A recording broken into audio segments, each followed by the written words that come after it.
aspects of it could be your Mark's business and any other things that you want to what? Create value and share.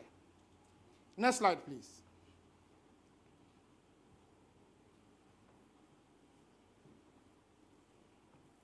So, the point he makes is that, indeed, the network marketing space, therefore, is that of apprenticeship. In other words, mentorship. Do you understand? So it is not just about theories, but it's about what? Practical application of those things that what you are learning on a daily basis. So this business school is better than Harvard. Because Harvard, with all its excellence, is just another what? Business school. And what do you do in business schools? Theories and research and statistics and data, isn't it? All right? The real experience is in the field. When you're working in an organization and you're looking at the inventory, the supply chain issues, solving the real problems on the site.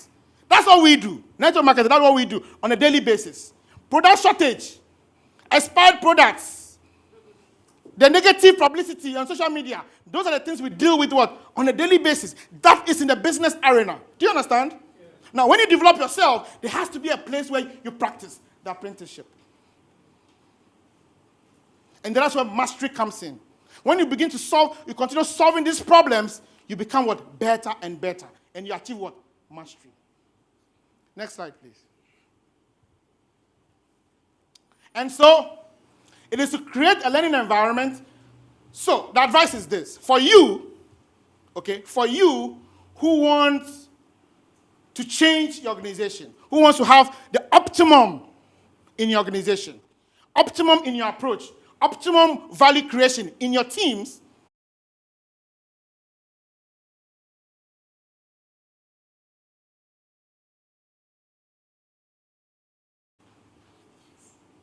if the person is not ready to learn, please keep the person a customer.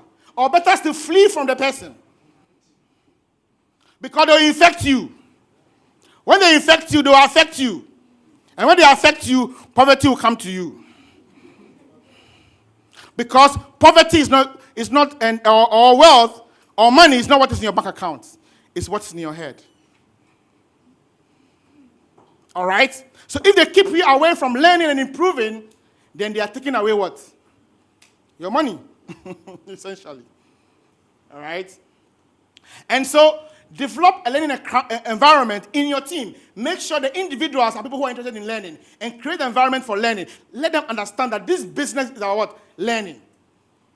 All right? Learning about the critical aptitudes, management, selling, marketing, all right? Budgeting, okay? People management, behavioral sciences.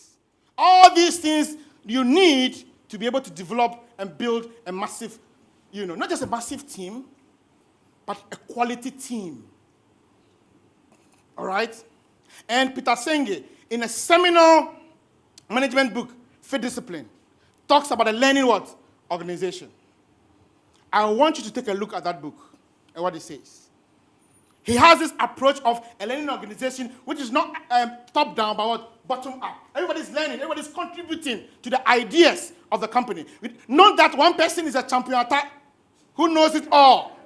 And every day he's on a Zoom. Hey, come and learn. No. That's not the approach. The approach is that everybody's reading a book. Everybody is learning. Everybody's listening to what needs to be listened to. Everybody's receiving a mentorship. And we are all what? Partners, leveraging on each other. Is it making sense? That should be the approach, the learning organization.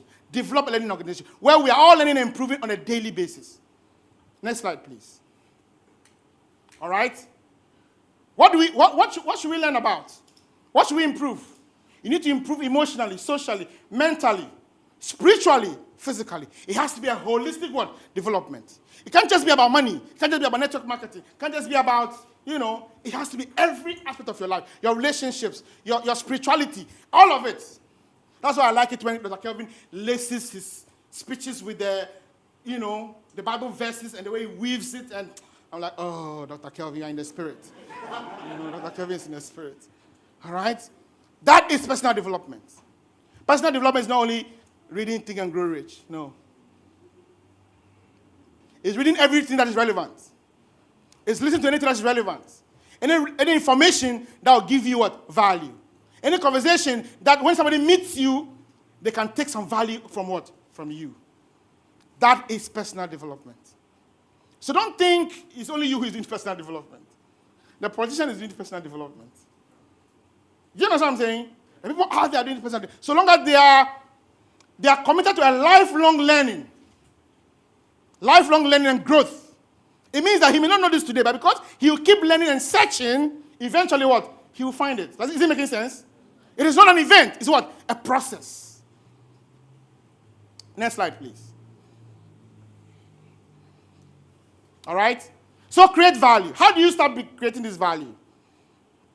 Okay? I think the best place to start is the mindset.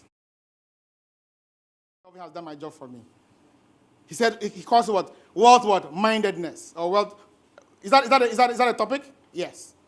I call it the mindset. Okay. What kind of mindset should you have?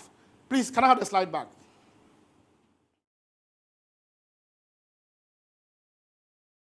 Have what? Growth mindsets. And this concept of growth mindset is best articulated by Carol Dweck in his seminal book, Mindset, The New Psychology of Success. And there, she makes a distinction between what he calls growth mindset and fixed mindsets. Many of us operate on a fixed mindset. Okay? We feel we are we. You are who? What is inside you that makes you who? For some reason, people's, whether it's out of ego or whatever it is, yes, me. Okay, now you know what has gone into you to make you the you. What have you deposited in yourself? Okay, as soon as somebody's language is like me, that means that person has a problem. Because there's nobody who has attained any level of perfection in what? Personal development. Because personal development itself is not what? A state. It's what? A process. Is it making sense? Mastery is a process. And so, you have to have a growth mindset. The fact that you have to keep growing on a daily what? Basis. And if you're in that state of growing every day, you are achieving what? Mastery. Is it making sense? Yes. And so, there is no expert in anything. It's a luminary. You know, the lawyers that call themselves legal luminary. Really? What is that? There's nothing like that. Because the good thing about the law practice is that it is this way and that way.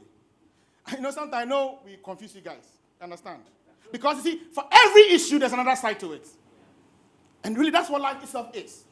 And so any lawyer, not good lawyer, any lawyer who has done their work, has sat down, look at the law, look at the facts, look at the situation, and makes an argument, a cogent argument based on law and facts. Okay? We'll have a good audience. We'll have a good landing point. So there's nothing like good lawyer. A good lawyer is the one who works hard by preparing their case and delivering it. That's all. Growth mindset, right there. So this is an Obianyo situation. So long as you are growing on a daily basis, you are a master. You are achieving what? Mastery. And so long as you don't think that there's a point you have to get to and then you become a master, because that thinking is the problem.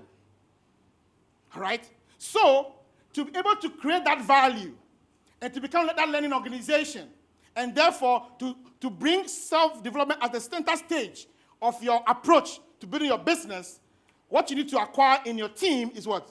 The growth mindset. This growth mindset must be both individual and what? Institutional. Is it making sense? So nobody knows it all. So nobody should act as if he's the... No. At all.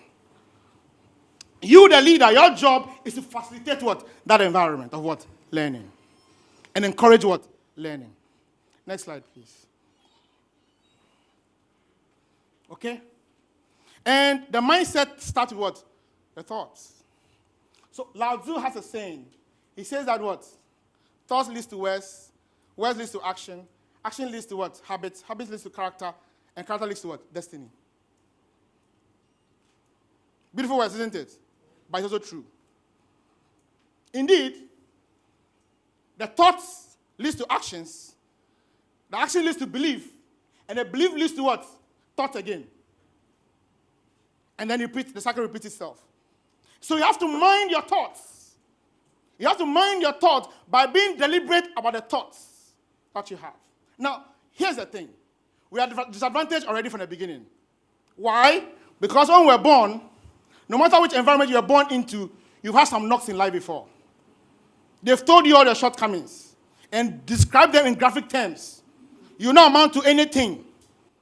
Okay? Your uncle would have said it. Your pastor would have said it. Unfortunately, yes, the pastors, Dr. Kelvin.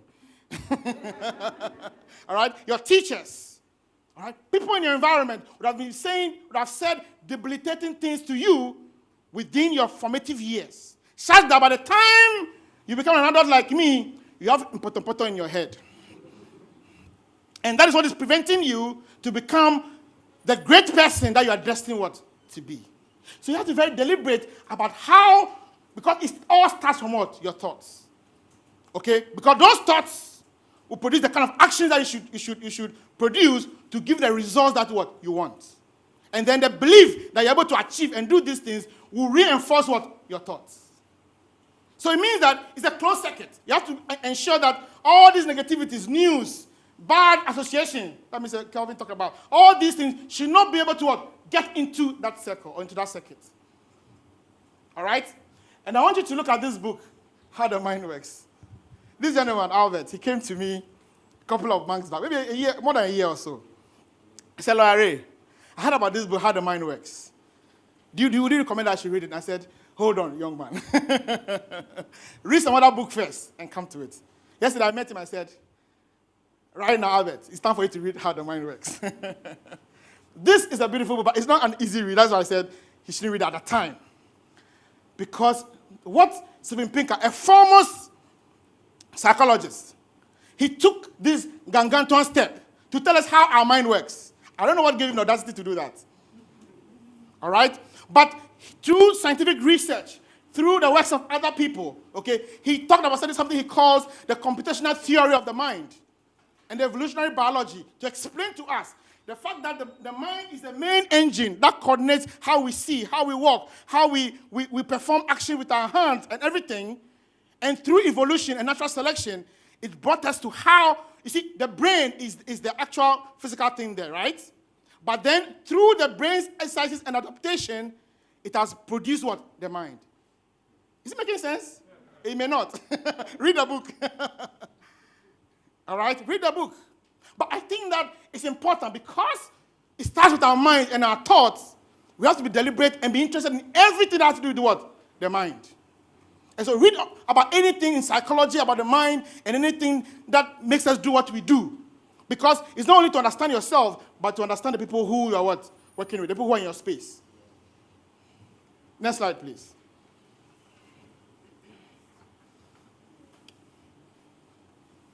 Now, I want to give you a starting point in creating value. The starting point about the thoughts. How it should come about. All right? Practically. It all sounds like theory now. Even Pinker sounds like theory. But I'm going to give you something practical to do. Okay? It starts with self-talk. Do you know, all right, that most of the conversations that you ever had with yourself, you ever will have in your life with yourself, is between yourself and yourself?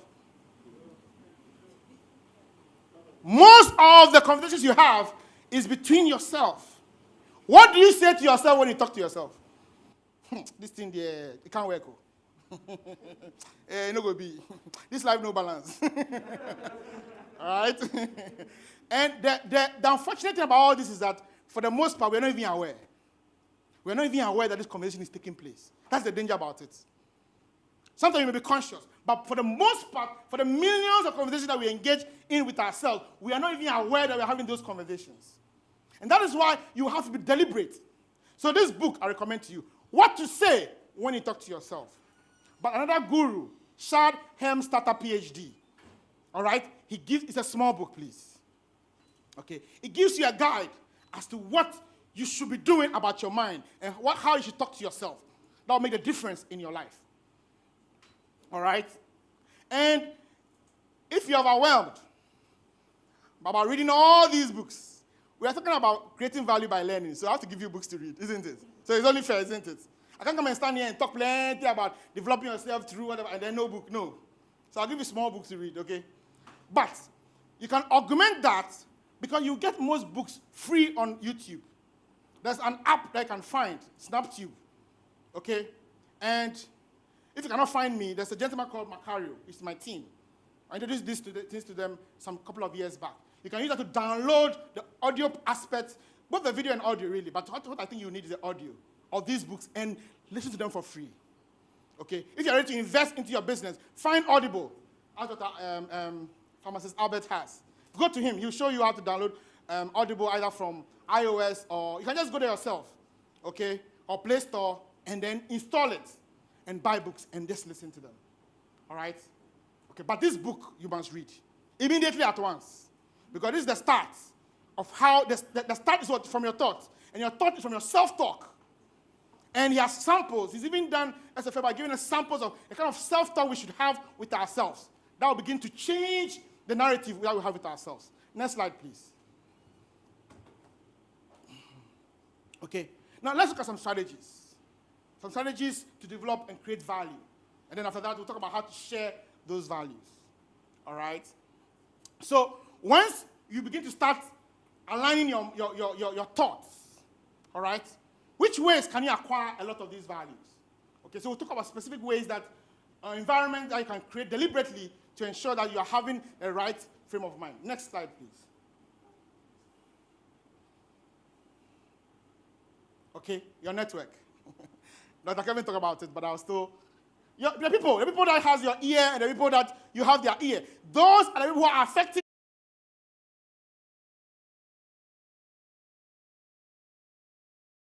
The first enemy to the business is yourself.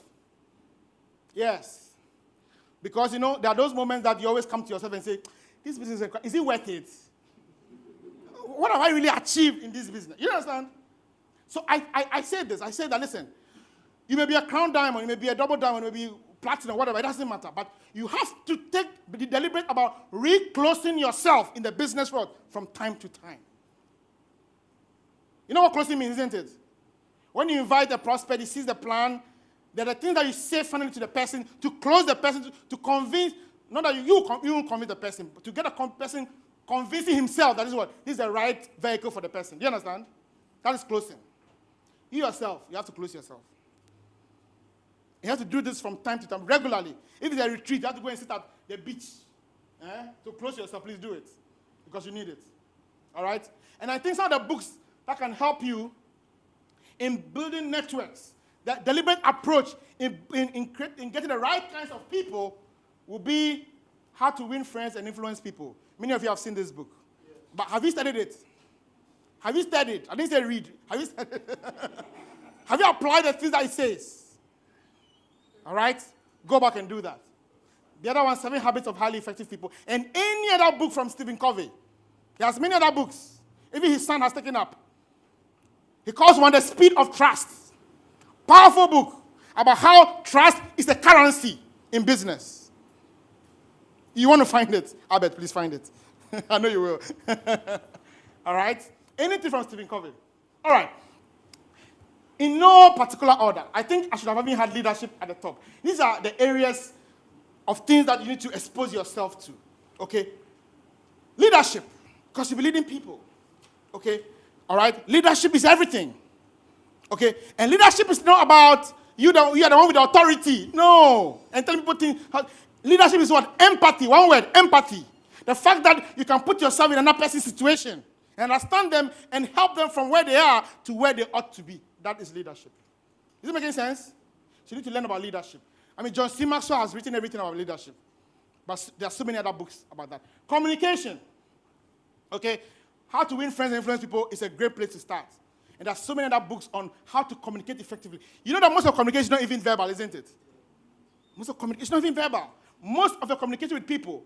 So your team, they are looking at you, it's not what you say. It's your body language. It's the confidence you exude. It's the things that you are not saying. That is what communicating what to them. Is it making sense? So you have to work on yourself. Okay? When you have to pump yourself up, because of you, it's because of what? Your team. All right? So communication, psychology, marketing, management. Peter Drucker will be a good place to start. He's written everything there is about management. All right? No, see, it's not only about the things we know about personal development. It should be a wide range of things.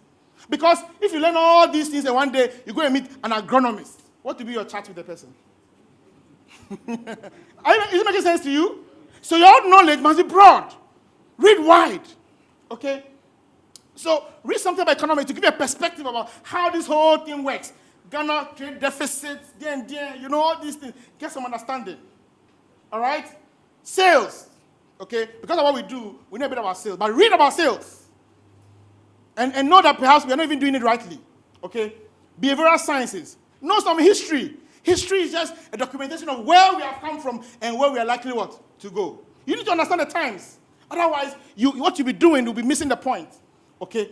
Know some politics, because politics rules everything, whether we like it or yes. If today the government says masks cannot operate in Ghana, end of story. End of story. We all have to migrate to Togo and go and do it. That's politics. Politics rules everything.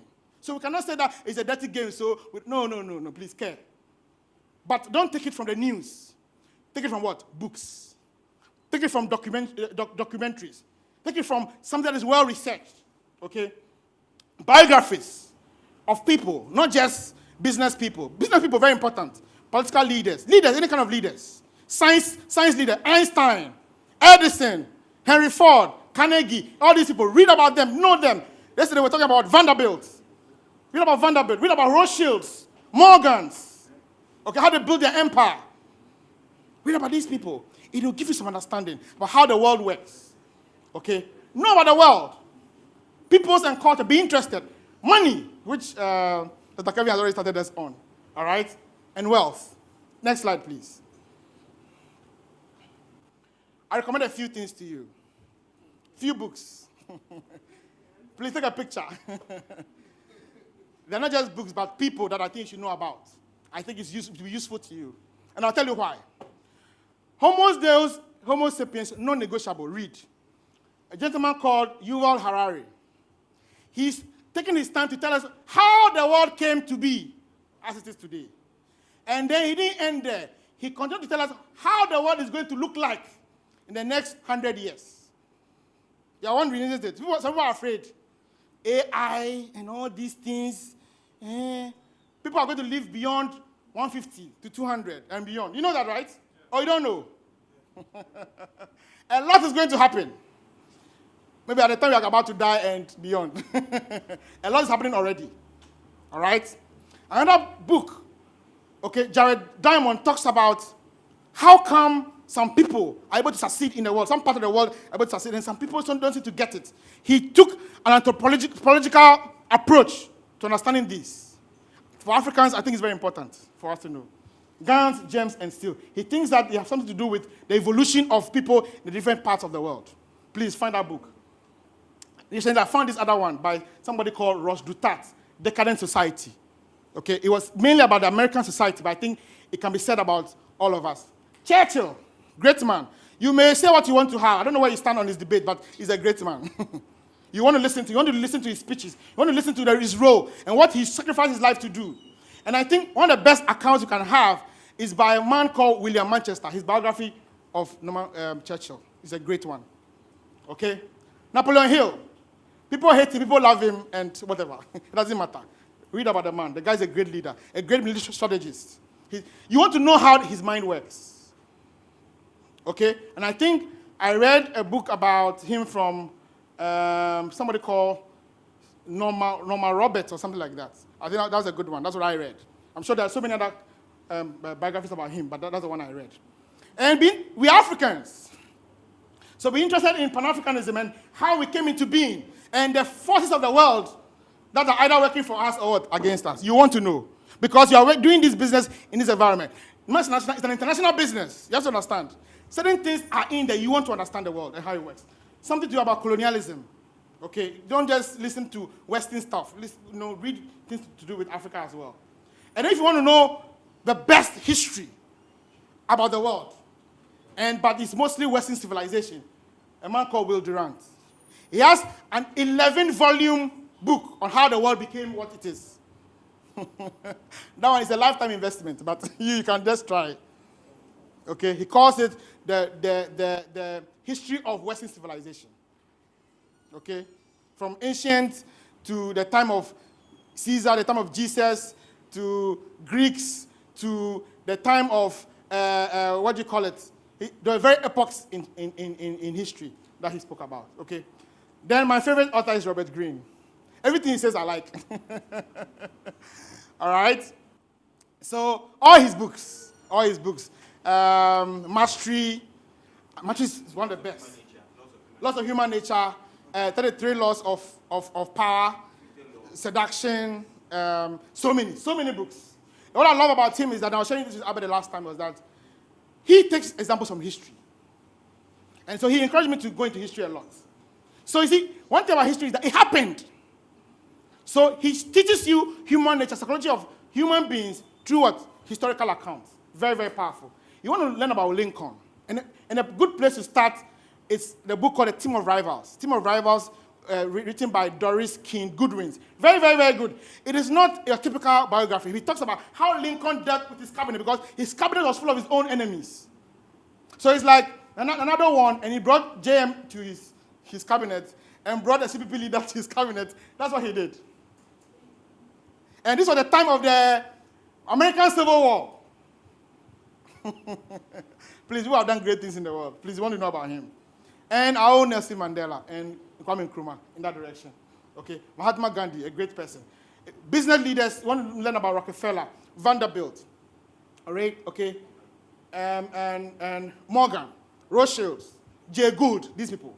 Okay, there's this documentary called what? The People Who Made America. Many of them are mentioned in that documentary on YouTube. Just find it. Barack Obama, the best one I've read on Barack Obama is The Promised Land. He just wrote it after his presidency. Beautiful. You understand the whole idea of the whole phenomenon of Barack Obama.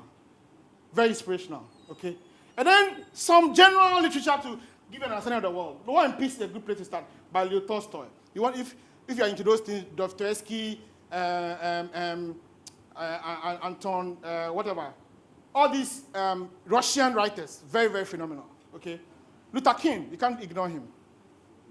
Okay, he has a lot of books on him. Einstein, Tesla, Steve Jobs, these guys. What I'm trying to show you is that you have to read what? You have to read what? Why? Yes. Okay, and I'll share something with you. Please, next slide. Please, I may need a bit over 1 hour, but I'll finish soon. All right? So, you get value, okay? Before you can give value, you have to get value through mastery, okay? Mastery, my definition of mastery is that the ongoing pursuit of what? Self-development. Ongoing pursuit, active pursuit, not just a lackadaisical laid back, seeking of knowledge, but the active seeking of knowledge is what? Mastery. That's my definition, personal definition. And so long as you are actively engaging, trying to learn, trying to find out about things actively, that lifestyle is what? A life of what? Mastery. That is all great people did. They were seeking on a daily basis. And that is what to give you what? Mastery. And give you what? Value. Okay, next slide, please. Okay, so you accumulate, then you can share. Okay, I just read this book, phenomenal book. Daniel Pink, in this management book, talks about a lot of things, but there were key things that he highlighted. Autonomy. I think we have autonomy in Mark's business, which means that we can do the business the way we want. All right? We do it in our own time, isn't it? Do you report to Mark at 8 a.m.? No. Do you clock in? Do you have some card you have to swipe? No. You do it at your time, your own way. Autonomy. The best performing organizations and individuals in the world, they have autonomy. They operate with what? Autonomy. That's what Daniel Pink says. And I totally agree with him. All right? And the fact that he dovetails all these ideas from Peter Senge, from Carroll to Green, to all these people, all right, and gives you what he calls the I-type person or X-type person. He says that there are two kinds of people in the world. The X-type, who are driven by extrinsic motivation, and the I-type, who are driven by what? Intrinsic what? Motivation. Okay? Then extrinsic people are about what they can get. Money, all those things. The way we're doing the business wrongly, it was X. we're exhibiting our X-type what? Personalities. But what you need to learn is what? Intrinsic, where you are deliberate about it's aligned to yourself and what you want for yourself. Is it making sense? That's intrinsic. Please find Daniel Pink in the drive and to open a new world to you. Next slide, please. All right? Now, is value only about books? No, it's not only about books. It's about any other abilities, any other sphere or interest that you can what? Accumulate and use and that can be of value to other people. Music, martial arts, sports, fitness, yoga, dance, salsa, diet, whatever. Whatever it's of value to people, it's what? It's worth what? Pursuing and mastering and learning about and sharing. All right? So beyond your Mark's business, these are areas you can engage based on yourself, your personality, what you know you have abilities for and competencies for, and use it, engage it to help yourself develop and develop your Mark's business and your team. Encourage your team members, find out what they can do in their ability, and use those things as value to attract the right kinds of people into your business and build it. Is it making sense? So I don't want you to think that it's all about books. No. It's about every other thing that you have that you know is of value or can be of value to people. Okay? Please, next slide. All right? Now, when you do all these things and you create value for yourself, it shows in who you become, the results. That was like Kevin talked about. The result is you. And you step out there and you meet people. People encounter you. When they leave you, they'll not be the same again. When they leave your presence, when they talk to you and you speak to them, it may be one word. They'll not be the same again. They'll take something from you. It will be an experience that can transform them for the rest of your lives. That's the kind of person you want to become. All right? What you say, sometimes they don't even get to speak to you, but what they perceive you to do is enough. You'll be an inspiration to what? To many. Is it making sense? Are there people in our world today whose lifestyle, what you see them do, inspires you? Makes you think again. Makes you feel like you can also do something. Right? That's it. That's where you have to become. Leave an imprint. Affect people. People should not be the same when they experience you. Wherever they may be. All right? Next slide, please. So, what it means is that you're not just going to be any kind of leader, but you're going to be a unique type of leader. The kind of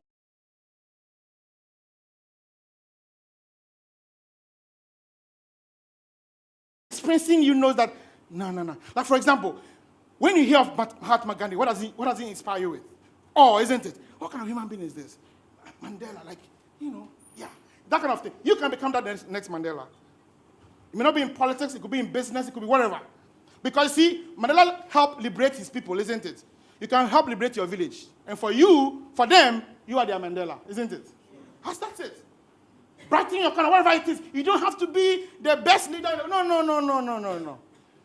Who knows? Because you liberated a village, you may liberate Ghana and liberate Africa and maybe the world. Who knows? It can happen. All right? So that's the kind of leadership we are talking about. All right? Next slide, please. People will follow you because of what? People will follow you because of what? Yes. Who you are and what you represent. Okay, next slide. My time is running out, so I'm trying to, So make every encounter special. And making every encounter special is what? By preparation. By preparation. How are you preparing yourself?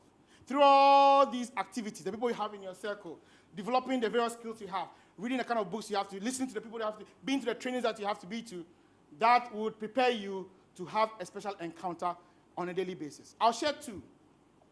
Okay? In our recent journey to Zanzibar, I sat beside Albert and Jeff and the rest, but I think a seat became available, and I sat beside a lady. She looks like a white woman, but she's not a white woman. She's originally an Ethiopian. My time is up, right? Please, can I have that slide back, please? And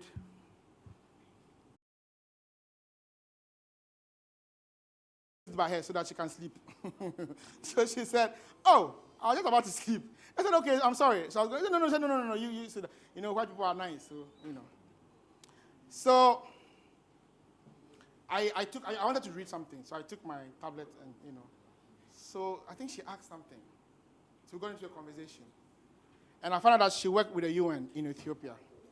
So then I said, "Oh, UN! I just read a book recently that's talking about how the UN's rule. It was how Patrice Lumumba was killed And it was the role that the UN played, Belgium and the US. What I didn't know was that this lady was a Pan-Africanist. So since I brought this issue up, it led to about 2 hours of conversation, straight.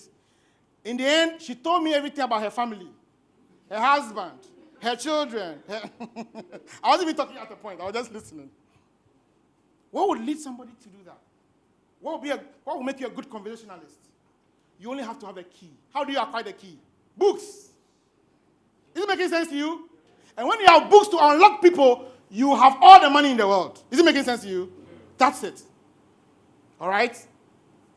And so, that's just a practical way. Make sure that anybody you meet, you leave an imprint. That person will want to become your friend. That person will want to have something to do with you. Okay, next slide. Okay, so in your team, design value-giving activities. It may be book clubs that you want to put together. You want to make sure people are learning. Not that they are pretending they are learning. Right? So engage them in a way that they want to do it. Okay? Okay, help them to want to do presentations on books, on ideas, on concepts, on self-development issues. Okay? All right, I'll leave that to you and your leaders, all right? But that's something you should do. Just ensure that whatever you do is encouraging everybody to learn. Next slide, please. Okay.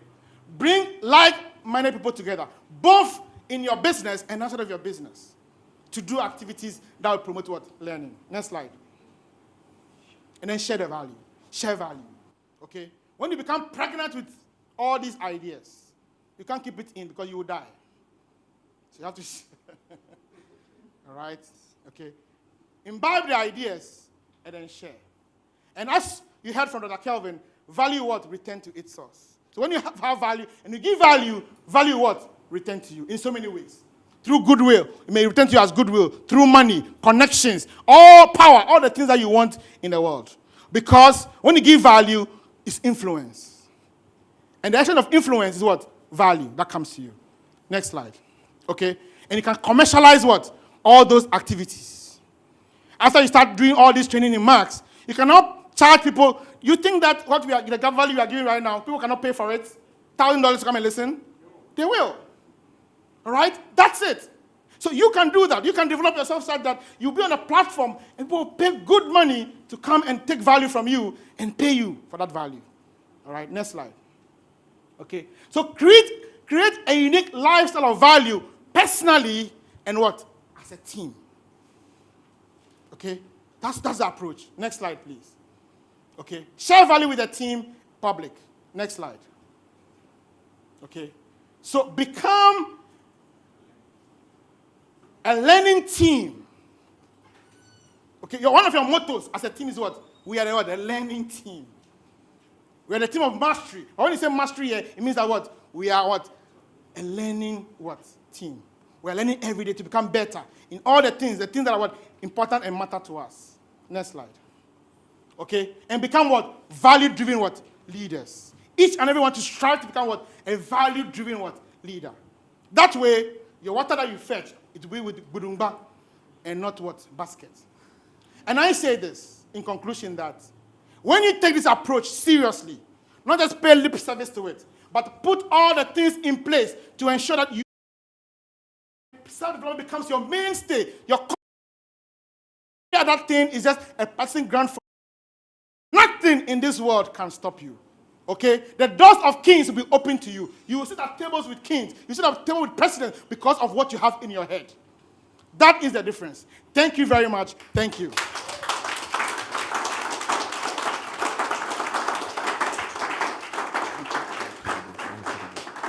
All right, so we'll just have a short break and then we do the question and answer session. We live in a fast-paced world. Our bodies run the path of life and are under extreme demand. We face stress, pollution, and sometimes a lack of sleep and poor diet. This exposes our cells to the damage caused by harmful molecules called free radicals. Unfortunately, this damage increases as we age, and the oxidative stress on our cells can take its toll. To achieve a more healthy internal balance, we need the right tools to detoxify and repair the damage to our bodies. That's why Max International brings you Cellgevity, a special formula that helps support the production and function of glutathione. Glutathione is often known as the master antioxidant because it regulates, repairs, and even recycles other antioxidants in your body so they can be more effective. Glutathione is involved in many processes in your body, including tissue building and repair. It is a critical part of your body's detoxification system, supporting a healthy immune system and the neutralization of many types of free radicals. Cellgevity contains Max's proprietary ribosine technology, a powerful and unique blend of 2 essential molecules that enhance glutathione production. Ribosine is only available in Max products, so nowhere else will you find such a potent combination of nutrients to help increase glutathione production. Cellgevity combines ribosine with an all-star collection of supporting ingredients, including other potent antioxidants and helpful enzymes, alpha-lipoic acid, broccoli seed extract, turmeric root extract, resveratrol, grapeseed extract, and vitamin C. If you're looking to help your body combat the stresses of our modern world, then you need to experience the benefits of Cellgevity's glutathione supporting technology. Feel confident in the choice to protect your cells from free radical damage and strive to reach your potential every day. Cellgevity for those serious about wanting to look, feel, and live to the max.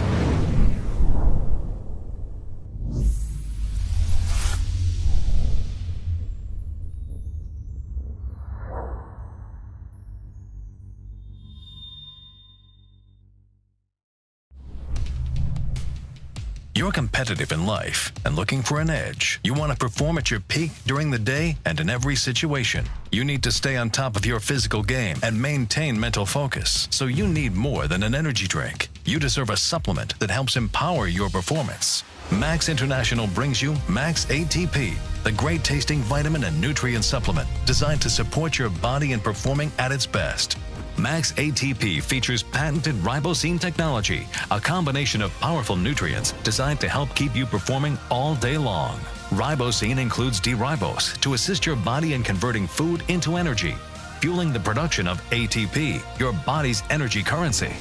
It also includes L-cysteine to help enhance your body's production of glutathione, the body's master antioxidant, to better neutralize free radicals and remove toxins. Max ATP assists in your recovery after work and exercise, helping to ensure you meet every day head-on. There's no spike or rush to make you crash because it's not a quick fix energy drink. It's a supplement to power your performance. Max ATP, designed to help you look, feel, and live to the max.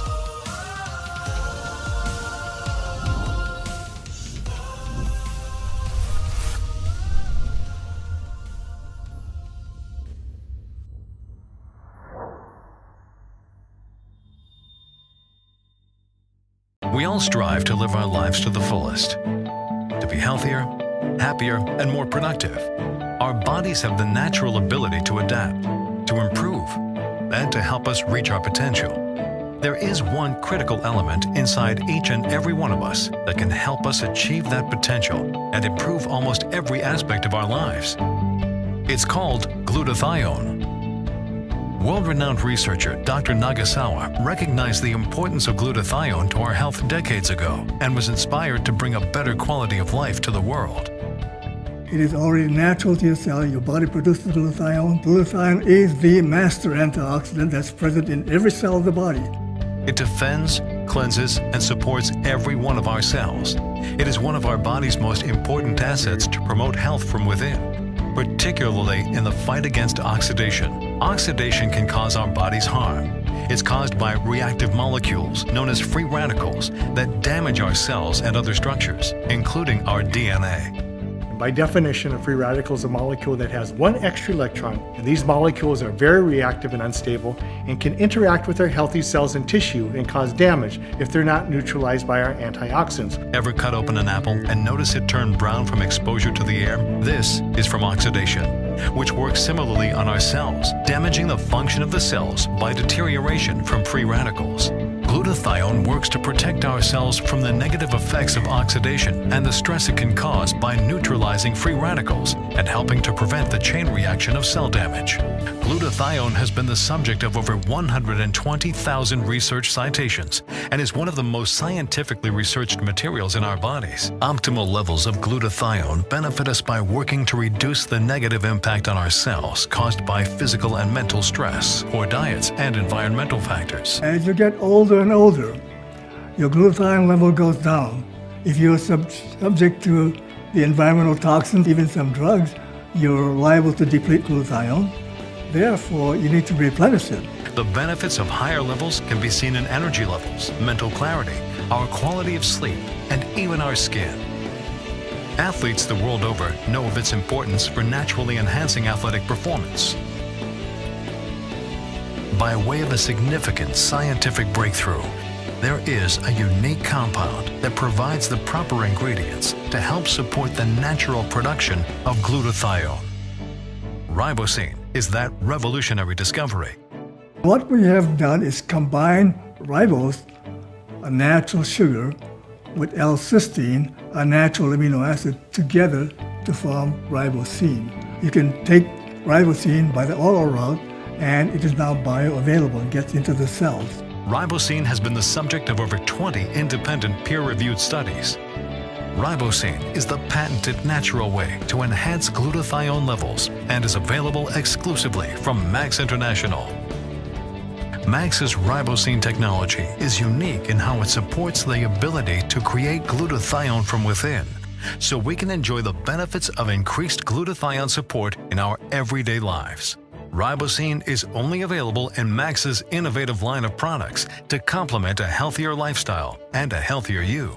Whether you're looking for scientifically proven supplements that are designed to improve your overall health, as well as safe and effective weight loss options, Max's goal is to help you achieve better health and wellness. This gives me great satisfaction that Max International has taken upon themselves to disseminate this information and the product throughout the world. If you're looking to provide your body the support it needs from within to live your life to the fullest and maximize your potential, then Ribosine is for you. Contact the person who shared this video with you to learn more about Max's exclusive family of products containing Ribosine. Don't wait. Maximize your life with Ribosine and take charge of your health and wellness today. You know you're supposed to drink the daily required amount of water.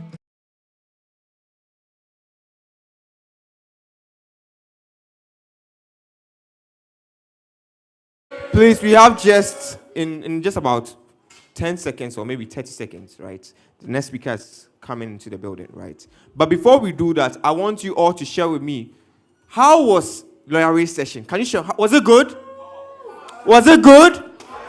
Awesome. This is one of the most important, part of our business, right? Please give me attention, okay? We are back in business. It's important because in this business, nobody comes here a made-up person. Will you agree? So it is in books that we actually develop ourselves, right? When you start reading books, you start to see a different part of you. So I'm going to give you guys the opportunity. The mic is here, Big Sam. Share with us, what did you learn? So anybody who wants to share something, just come up on stage. What did you learn from this session? Have you read any of the books? And, what are you going to do from today, right? So please share with me. Big Sam, you can start with us.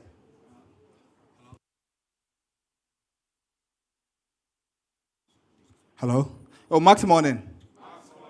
Okay, so today has been really, really impactful so far. I've learned so much, but I took two things from the first two speakers. All right, Dr. Kelvin says money chases value, right? So in other words, money is a slave towards value. So instead of chasing money, why don't you become the most valuable person you can possibly be, and money will what? Chase. Does that make sense? I believe it makes sense, right? And Dr. Lawyer Ray also said that your thoughts are things. So if your thoughts are things, and if you want to change things in your life, what do you change? Well, does that make sense? I just reversed what he said, right? But it makes so much sense, right? Your thoughts are things. So if you want to change things in your life, first change your thoughts. All right? And trust me, if there's one thing I'm getting from Max, it's the social capital. Look at this lawyer that came to speak. Come on. How many of us here have lawyers that you can just reach out to and say, hey, can I pick your mind? Do you get what I'm trying to say? But you're in such an environment where you have such great people who are impacting into your lives. All right? For me, I feel blessed. I don't know about you. Do you guys feel blessed? Oh, do you guys feel blessed? Oh, come on, you guys, the energy is not. Do you guys feel blessed? Energy, that's it. All right, so thank you so much. All right, please give it up for Mr. Samowusu. Any other person you want to share what you learned? I'm going to come around. Okay, I want you to share with me. What did you learn? I know she wants to beat me, but she'll share anything. You can just come so that we can see you, you know. It's the first time. Oh, please give it up for her. It's the first time. Oh, it's the first time at the Max office, so please give it up for her. So if you are feeling too shy, you can just share with us just something small. What did you learn today or from the arranged session? Max, morning. I learned that before you give value, you must have value.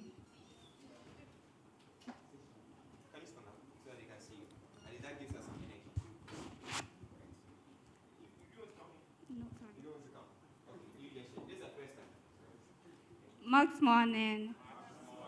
I learned that before you give value, you must have value. Without people will follow you. All right, please give it up for her. She says before you give value, you must have value, right? So we also have Mr. Theophilus Oparibuatin here. Please give it up for him. So share with us what you learned today. Max morning. What I learned is very simple. Information what we are saying. So, yes, knowledge is in books. So that's very simple. Knowledge is in books. So we have to read. Lawyer Reid made me understand that I haven't read anything. Like David. I haven't read anything. So we need to read. We need to equip ourselves with knowledge. Thank you. Please give it up. Theophilus, give it up. Any other person? Just one more person, then we head on to the next speaker. I'll give you ATPO.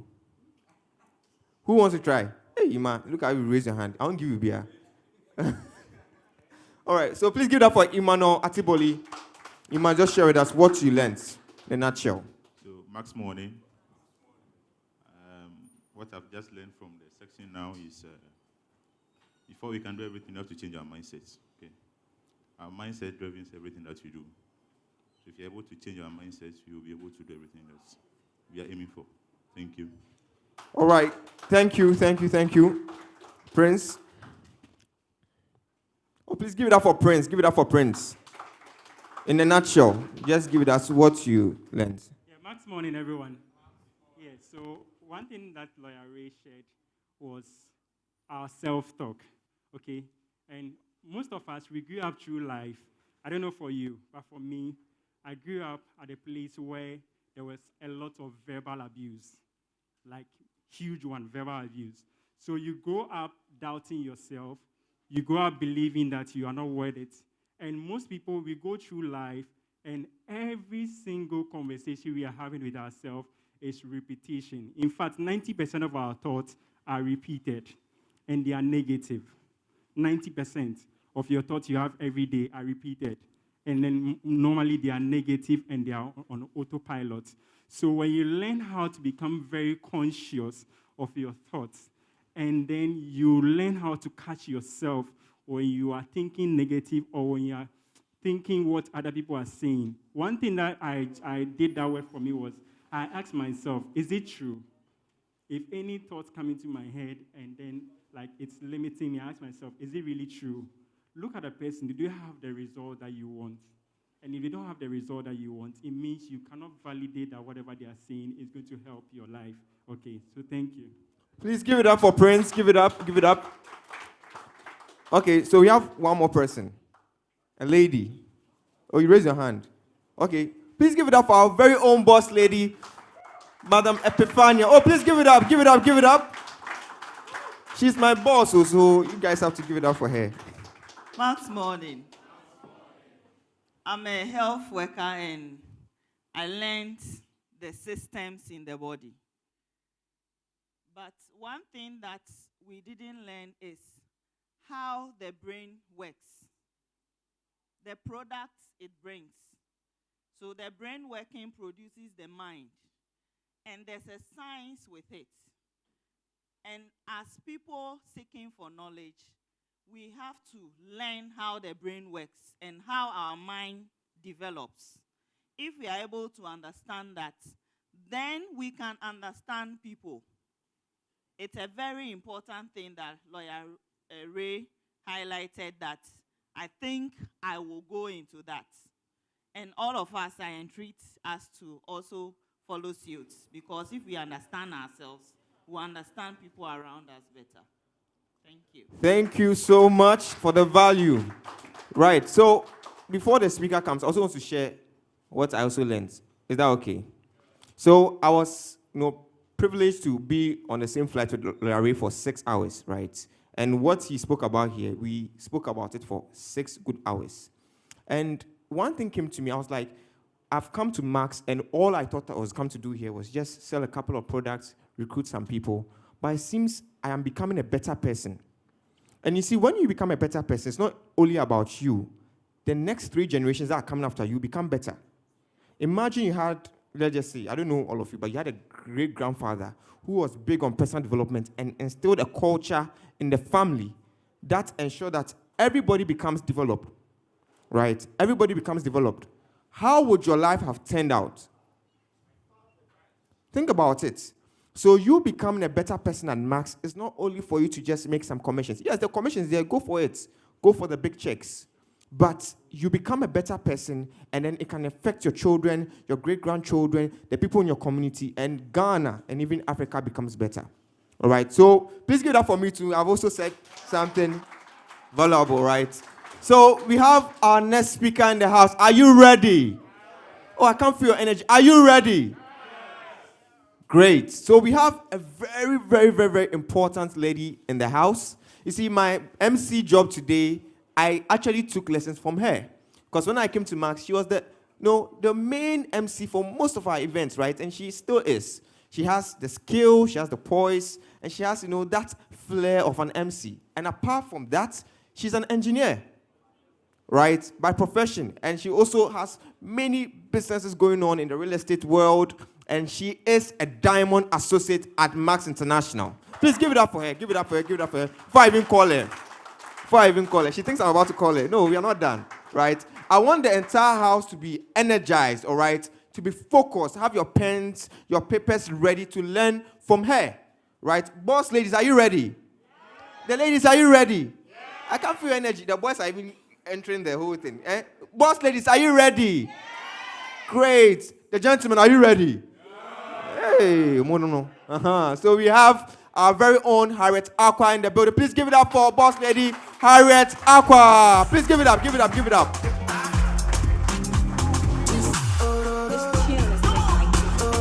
Oh, please give it up, give it up, give it up, give it up, give it up. Thank you, Albert. How's everyone? How's everyone? I'm not feeling it. Are you sure you are great? Yes. Honestly, I am so happy about today, listening to the first 2 speakers, Dr. Kelvin and Lawyer Ray. Don't you feel a sense of renewedness? Like you've been renewed, isn't it? It's like going for this kind of all night and you're on fire. I think I can even sit down, right? And we are good for the day. Or should I still talk? I am just so blessed to have all of you and to spend today with you and to listen to our wonderful leaders, Dr. Kelvin and Lawyer Ray. It's been a moment of reflection for me whilst I was listening to them. Sometimes, you're on a journey, but you need to reflect on it. And you need to check whether you're on the right path, right? Even sometimes you may think that you are that successful, but that you're not really that successful. You are still on the journey, right? So it's just been wonderful listening to them. And Lawyer Ray said something that brought a childhood memory. It's a little funny one. I just hope that you guys, if I share with you, you wouldn't see me outside there and start teasing me with it. All right, so that's how it goes, all right? No maybes, please. Don't tease me with it. So he mentioned how children are very inquisitive, right? And you know, sometimes our parents and our grandparents will make it look like it's a negative thing. But it's not really a negative thing, is it? It's good, right? I mean, trying to discover how things work is a good thing. So here I was, before the age of 10. I'm not going to tell you the exact age, okay? And you know those days, I used to be a very good football fan. I mean, right from the childhood day. And there was this Japanese player called Zenzen. I don't know if some of you know him. He used to wear the number 10 jersey, right? And I was so much a fan of him.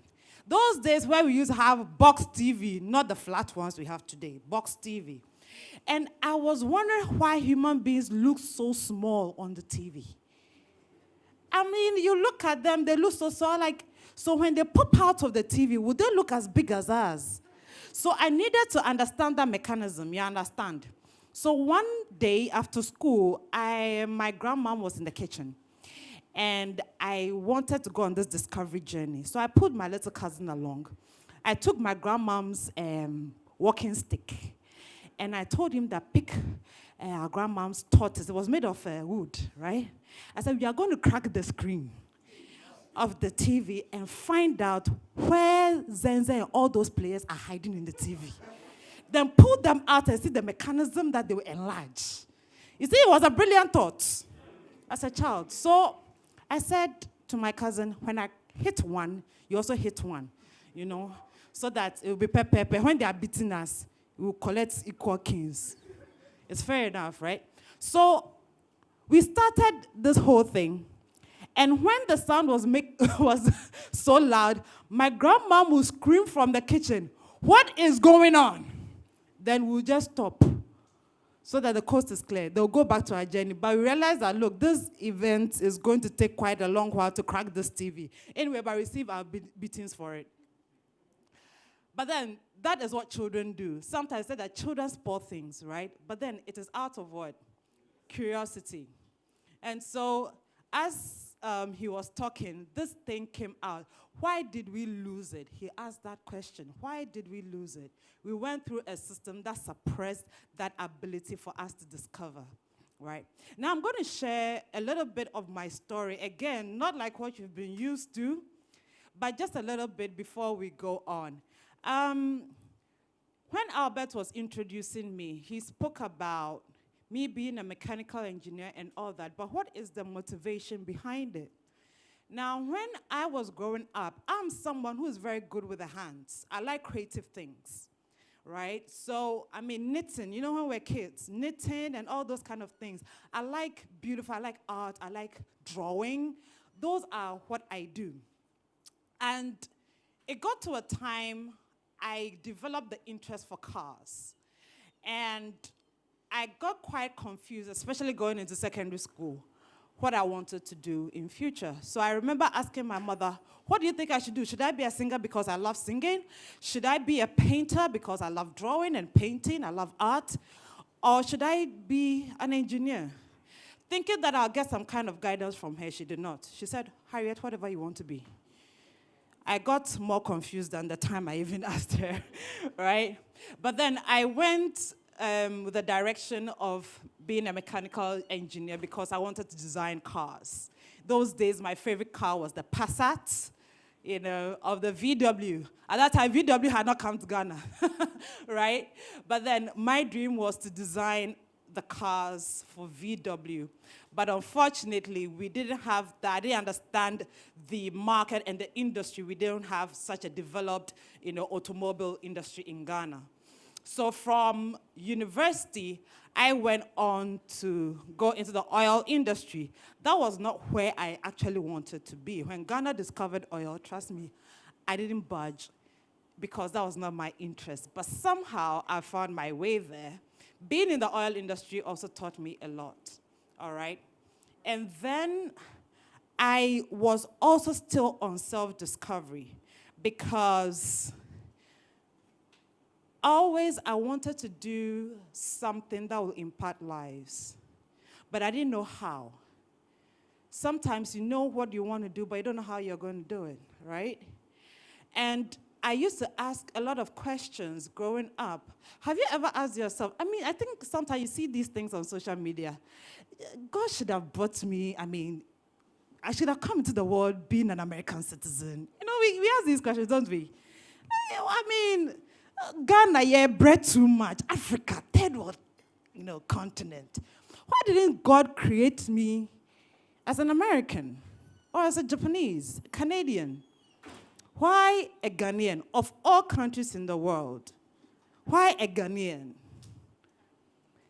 I don't know, has anybody asked yourself that question before? And what was the answer you came to? Anybody cares to share? It is what it it is what it is. You're funny, sir, right? But as curious as I just wanted to find out why. I'm not God, but then sometimes certain questions leads us to certain answers. So I started looking at the issues of Ghana one by one. I talk to myself a lot, board meeting, me and myself, you understand? So I was just asking questions. Why are we not solving this challenge this way? Why are we not solving this challenge that way? So I came to the conclusion that, you know what? I was born a Ghanaian at this point in time to help contribute to the solutions of these problems. Does that make sense? And that has been my mantra ever since I got that revelation. So when I joined Max International, actually, this lady said she joined because of money. I didn't sit in a presentation hall being shown all those juicy commissions. I had no idea. In fact, I didn't even understand anything about Max International, not even the glutathione that has been mentioned or that we know. But one word that was spoken to me, it is good business. I wanted to be a rich person in order to impact lives and to help with the solutions of our dear country. That is all I was interested in. So coming into Max International and understanding how this company works, the atmosphere, the learning atmosphere we have here, the personal development that we have learned so much about today, I realized that, you know what, this is what I need in order to what? To impart. I cannot give what I don't have. Can you give what you have, what you don't have? You can't, right? So in order to give, you must first what? Get. Are you with me? And that has been the journey. I sat at that time we're having our presentation and training, at where the salon is. And unlike Lawyer Ray, I didn't start reading or having that culture of reading early because I love calculating. That's why I did engineering. When I read 5 pages, I'll sleep. You understand? So for me, anything calculate, that's why I can't do law. Lawyer Ray, I can't do law. Too much of reading. But I love to calculate, right? I love diagrams and all those kind of things. But I sat in a training one day, and Les Brown was speaking. That was the beginning of my new life. And I knew that there was more to life than just as I knew it. I think I was just existing. I needed to start with living. And as it turns out to be able to live, you need to what? Develop yourself. And that is what got me reading books. Last year, I read 10 books. How many did you read, Albert? Please beat my number. Oh, it was more than. Better say 11, 11 and a half. But then it was a great achievement for me because someone who didn't love reading now stuck to what? Doing personal what? Development. And let me share what I did with you. Maybe this is something you can also do for yourself. I just went online and found out, or I just wanted to know, what are the skills of the millionaires and billionaires in the world? So I wrote down all those skills. There were about 12 of them. And I wrote down books under each one of them. So if it is marketing, okay, what are the good books under marketing? If it's communication, what are the good books under communication? You can do this yourself, right? And what I did was, at the end of every year, I sit down and plan towards the next year. What do I want to achieve in the year 2020? What do I want to achieve in the year 2021? What are the areas of my life I want to work on? And so I put myself through a personal university. This quarter, this is what I'm going to work on. The second quarter, this is what I'm going to work on. So these are the books I'm going to read. And I give myself timelines. That is why I was able to read 10 books last year, right? Because I put myself through that process. And what I found out was that after going through that, I became much more knowledgeable. I wouldn't say knowledgeable, much more informed. When you read books, you become informed, all right? When you apply the information, then you become what? Knowledgeable. Does that make sense? When you read books, you become what? Informed, and when you apply that information, you become knowledgeable. And when you have more knowledge and you make your mistakes, you learn from that, you become what? More wise. Does that make sense? So that is what has been my journey throughout, and it's been amazing. I'm so glad that Lawyer Ray spoke to you about self-discipline. Let's give it up for him once again. I mean, his training really touched me. So today, I am going to talk to you about something that the great men and those who impact lives also do, and that is what? Negotiation. You know, in the beginning, Dr. Kelvin spoke about knowing your vision, knowing your goal, knowing your destination. But then, you are going through a journey, right? You must negotiate your way. Is that not so? In life, everything is about negotiation, isn't it? Gentlemen, please, can you help me with the slides?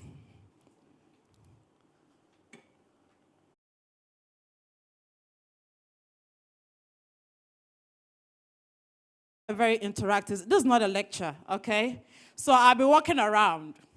And let's have a wonderful time. We are all friends, are we not? Hey, because of this thing, someone is looking at me and saying, no, today we are enemies. All right, I'm not going to come to you. I'm going to come to you. What is negotiation, or what do you think negotiation is? Okay.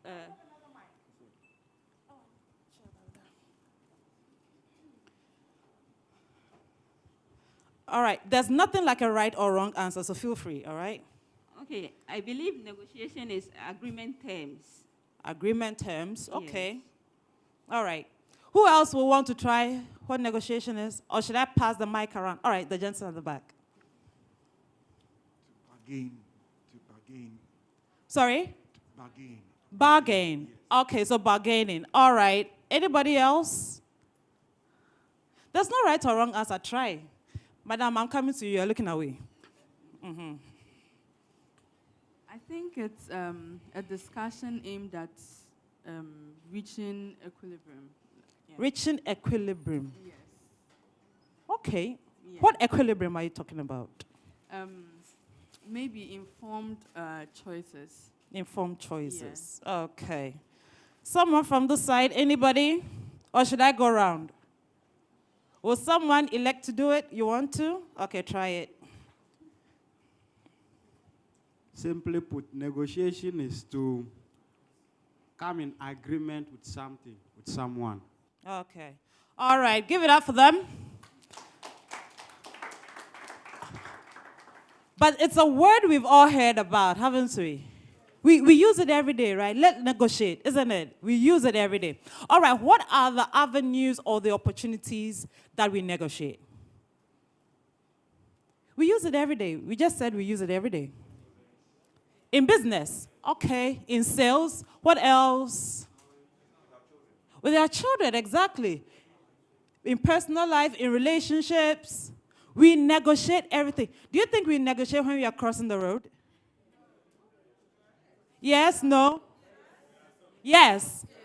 Why do you think it is negotiation? I mean, I like the vim. Yes, it is. Okay, so tell us. Because you have to check whether there are cars coming or not. Okay, you have to check whether there are cars coming or not. All right. How else? Why does crossing the road and negotiation as well? Yeah. I mean, you are negotiating with yourself whether to go or not to go. All right. So you are basically analyzing if you should go or not, analyzing data. You're analyzing data. What is happening at the All right. Okay. There are a lot of hands. Let's talk to, yeah. Sometimes you can negotiate with the drivers. You can negotiate with the driver, yeah. Just I'm crossing the road, isn't it? Yeah. All right. Okay. One more. What exact points to cross?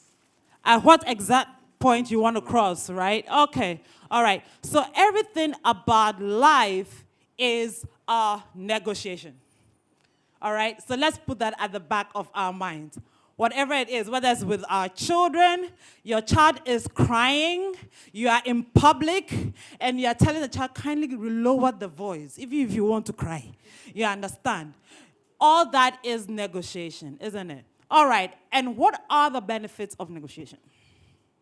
Yes, I like this lady. In the beginning, she was running away from me. All right. I think it helps you make informed decisions. Okay. Yeah, because there are risks involved. As with the crossing road example, because it's a do or die affair. If you cross at the wrong time, you get knocked down and then you might pass out. Okay. Yeah, so all right. Anybody else? It helps you get your desired outcome. It helps you get your desired outcome. That's a good one. Let's give it up for him. Boss, you are not looking at me. That's why I'm giving you the mic. What are some of the benefits of negotiation? It helps you to achieve what you wanted to get. It helps you to achieve what you want to get. Let's give it up for him.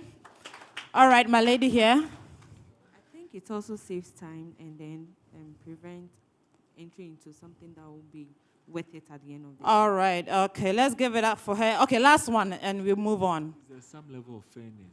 Some level of fairness. Okay. All right, kindly hold this mic for me. Okay, can we go to the next slide?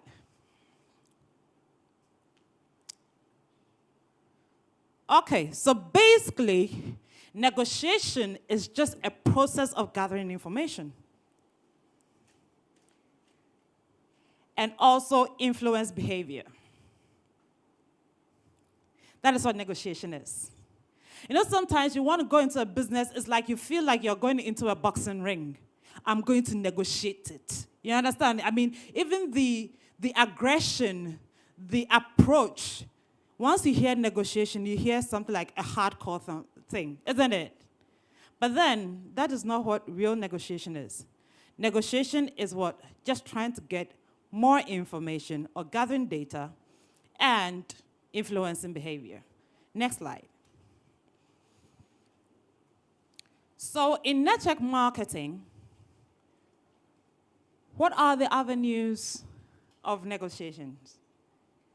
In the Max International setting, we have the corporates. Do we need to negotiate with corporate? Yes or no? Yes, right? Because when you're talking about pricing and all that, we need to what? Negotiate with corporate, right? Do we need to negotiate with our teammates? It's important. Is that not so? It's not like you're just going to give an order. We are not in the military, right? And also, we need to negotiate with what? The prospects as well. So these are the people that in our daily network marketing business, we negotiate with. But for the purpose of what we are here for, we are going to focus on negotiating with teammates and what? Prospects, right? Now, we have your advisory council and all that who do the negotiation with the corporate. But you also have your inputs as well, okay? So we are going to leave that out. Basically, all that we are going to treat today is negotiating with our teammates and what? Our prospects. Next slide. Okay, so as I mentioned before, your goal in negotiation is to have a mindset of discovery. You have to be what? Very mindful of that. You have to be conscious of that. You are going into negotiation to what? To discover and to extract and observe as much information as possible. Okay? So being right isn't the right key to a successful negotiation, but having the right mindset is. Are you with me? Okay. Now, negotiations start from the prospecting stage to handling objections. It is not only when we get to closing the deal that we have to what? Negotiate. It starts right from the beginning. Are you with me? It starts right from the beginning. So can we go to the next stage? We are going to have a little exercise. May I know those who've been in this business for 1 year? 1 year. Okay, one. A Prince at the back, kindly come over. And my dear lady, kindly come over. No, the one by the pink shirt man. Oh, let's give it up for them as they come. Now, Prince, you know, you and this lady met at a wine tasting event. Do you like wine? You like wine, eh? Do you like wine too? Not so much, eh? You're missing. Just kidding. All right. So you met at a wine tasting event, and you were just trying to know more about her. You are also trying to know more about him. So just play a little role, how you meet, and how you're going to converse with each other. Just about 2 minutes. All right.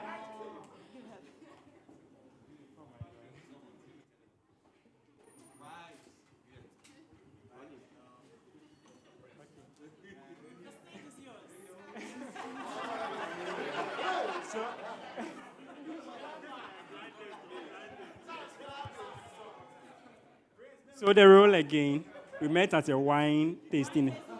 Okay. Oh, okay. All right. So, probably at the table. We are the same table. Okay. All right, cool. With your wine and hand, that's a mic. Let me hold the wine. Oh, you want to hold the wine? All right. Okay. So, hi, how are you doing? Hi. All right, great. Great to see you here. My name is Prince. How about you? I'm Juliet Tracy. Juliet Tracy. Okay, I'm Prince Bribi. And if I may ask, I came to this event because a friend actually invited me that there was a wine tasting event happening here. And I happened to find myself at your table. Okay, so I felt like it would be cool to be able to have a conversation and get to know you. Like, get to know what brought you here, because I came here because of my friend, and he's at the next table there. That's nice. I also came here through a visit. One of my friends also invited me. And it's nice meeting you. Nice to meet you. Your shirt is nice. And Wow, you look thank you. I feel honored. And then your dress is also really nice. All right. Okay, So how's the session been for you so far? Like, what have you experienced? Great. It has been very mind-blowing, and I'm glad I was able to come here. Okay, so far the session was great, and I'm very happy I came and also come to meet someone like you. So I want to know, what are you looking up to at the end of this program? What do you want to take from, if something little you want to share? Okay, so thank you for even asking. I was actually thinking about starting a wine business, and that's why my friend actually invited me here. And looking at what I've seen so far, some of the wines I've tasted, I feel like it's going to be very good. So at least I didn't know some of the wine types, but at least today I was able to get to know a few different things and how some of them taste. And I feel like it can be able to lead me to to be able to attract the right customers. So that's actually what brought me here. But you said that you found this really impactful. What about the session or this event was most impactful for you? Okay, so for me, I'm not really a wine fan. Okay. But I think from this program, coming to taste the different types of wine here, I think it's a good product, and I'll try to know more about wines, and then maybe if I'm about having a program, I can bring more on board. Yeah, maybe you can invite me. Sure. Yeah, so, oh wow, that's really cool. So I'm really excited. But I'm just curious, what do you do anyway? I'm a banker. You're a banker, wow. Then you have a lot of money. You know, you guys are in money, you're counting money all the time. I've heard a lot of great things about bankers. And I know that your work is quite demanding and stuff. But what has been your, what led you to banking, if I may ask? For me, I think the same thing we are doing here is also the same thing as banking. Servicing people and then giving them your best service you can, because for me, I don't really see it just banking, but at the end of the day, you should be able to take some of your customers even beyond customers. They can become friends, networks you can fall on to even help others. So it wasn't just entry into banking, but it was also banking to get to meet people and also expand my network. So Oh, wow. That's really amazing. Thank you. All right, my dear lady, kindly wait. Yes, you can go. Let's give it up for them. How did they do? Really good. Your name again? Julia Tracy. Julia Tracy. All right. So I'm the second person that you're meeting at the wine event. All right. So you're going to introduce yourselves. You're going to learn more about each other. Sounds good. Prince was a good guy, wasn't he? He was nice chatting with Prince, wasn't it? All right. So we are going to have a chat. So hello, Tracy. How are you? Hi, I'm okay. Yourself? I'm doing very well. Nice so, meeting you. Nice meeting you too. And you have lovely hair. Thank you. Wonderful. May I ask where you did it? Oh, Jolo. Ajolu. Yeah. Wonderful. Do you normally go there? Yeah. The place is called Changing Saloon. I'm sorry, Changing Saloon. Right. Okay. Which part of Jolu is it? The Lincoln School. Lincoln Before School? Yeah, the Lincoln School. All right. Okay. It's So an what do you? international school. It's at an Jolo. international school. Okay. So what do you do, Tracy? I'm a banker by profession. I'm sorry. I'm a banker. A banker. Yes. Okay. Where? GT Bank. GT Bank. Yeah. All right. Yes. So I've been there for 3 years, and then I also do a side business. I make hair, but if I don't get the time, I have to buy it. All right. Thank you. My job is done. Thank you. Let's give it up for her. May we go to the next slide?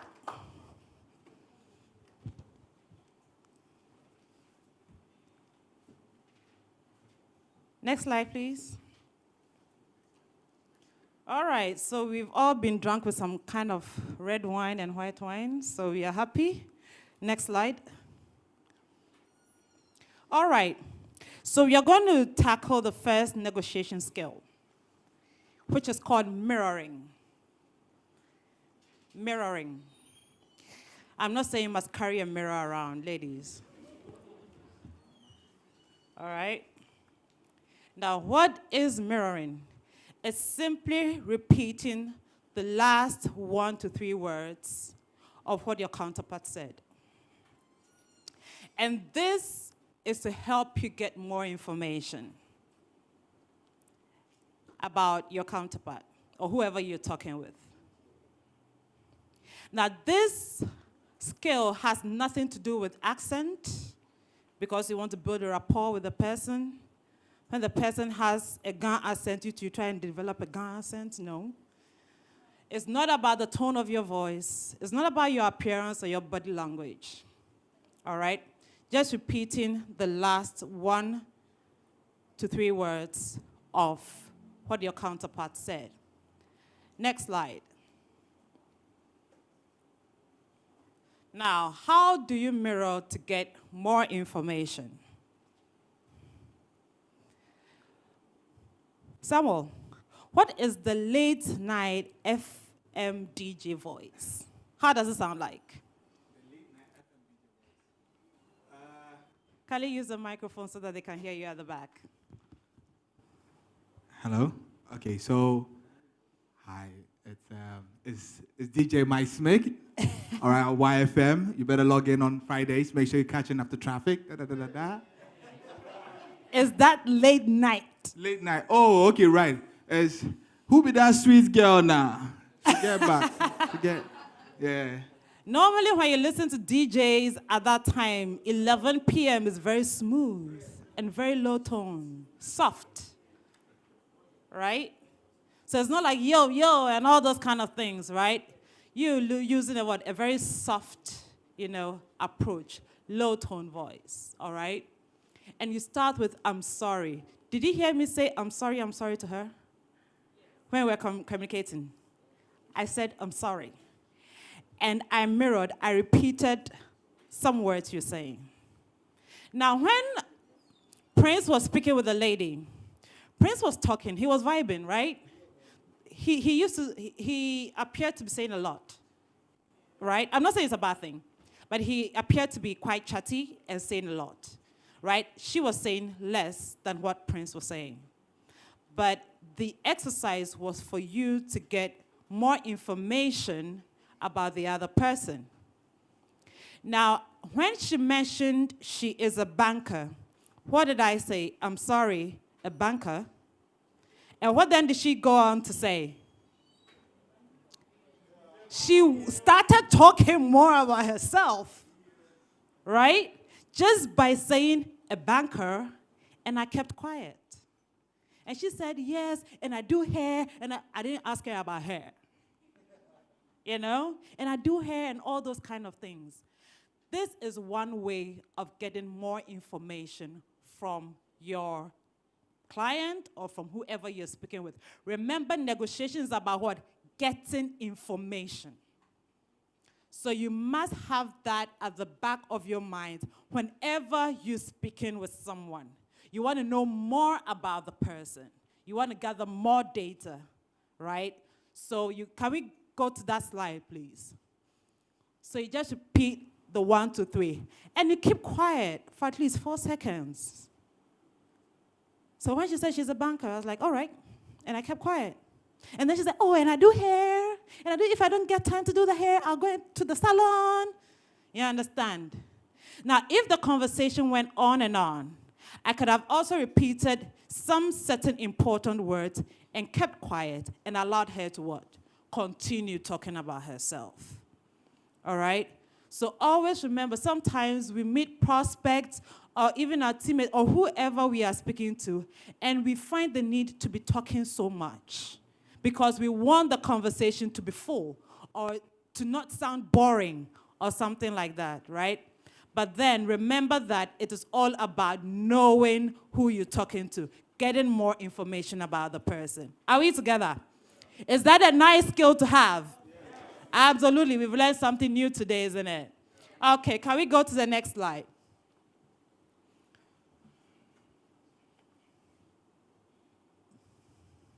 All right. Are we familiar with this objection?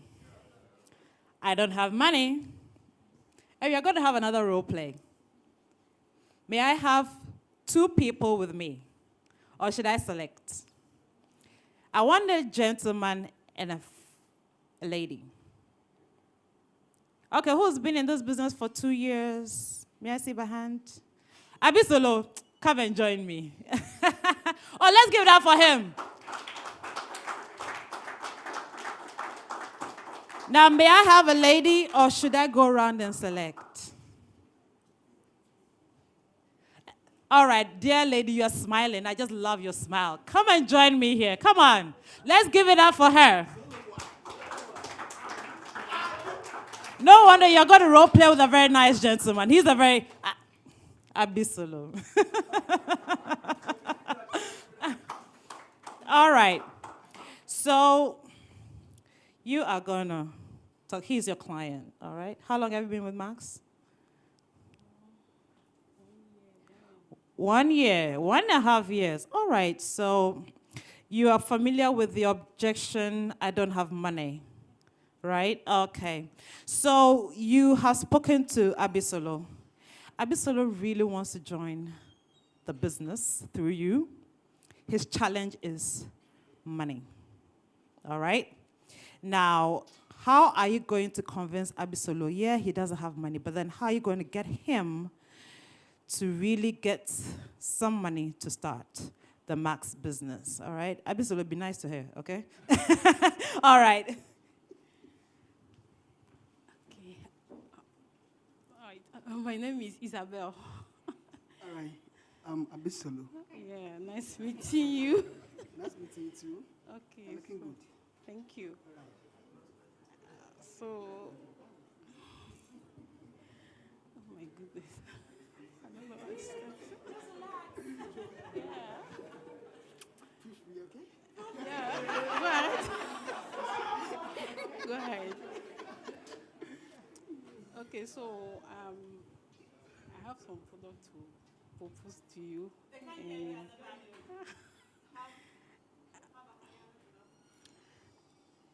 Okay, so last time you told me about the business, and in fact, I'm much interested. But like, as of now, I don't have money.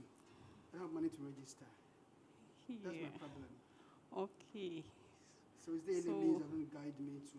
Yes, yes. You just have to talk to people about the products. Okay. And please come again. You said? I said, since you don't have money to start, that wouldn't be a big challenge. Okay. You're going to introduce the business to other people and let them come on board and talk to them about the product. And from there, you give them, show them testimonies, and then people that have used the product before. And from there, definitely you are going to get some customers on board. So you mean I should speak to some people, some customers, and get talk them? to them about the product. So when they need the products? Yes, you'll be able to get them. Well, that's a good idea. I have my uncle and they're all there. I think they will need the product. So I will speak to them. So in case they're ready to buy the product, then first, we can use the money to register. Okay. Thank you very much. You're welcome. Thank you. How do you think they did? Great? All right. Abisolo, kindly come back. Sorry.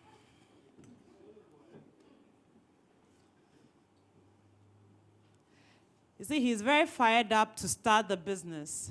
You know, we meet people like that. They are so much interested to start the business. But then the money to start is a challenge, right? Oh, can we have the mic for Abisolo? So, right now, I have spoken to him about the business. Abisolo is interested to start. His challenge is what? Money. So, Abisolo, your challenge is money. You know, it seems like you're disappointed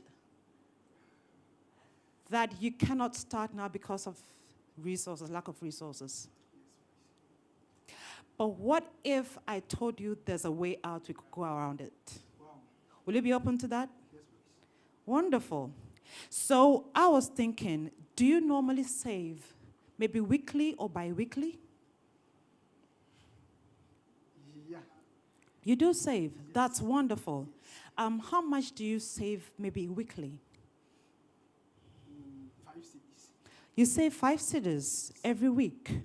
Wonderful. So it means in a month, someone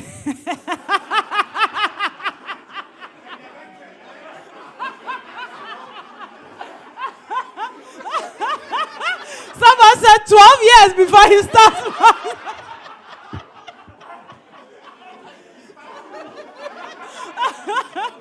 I love those prospects. All right, so that means that in a month, you save just about 20 cedis. Is that correct? In 2 months, you'd have saved 40 cedis.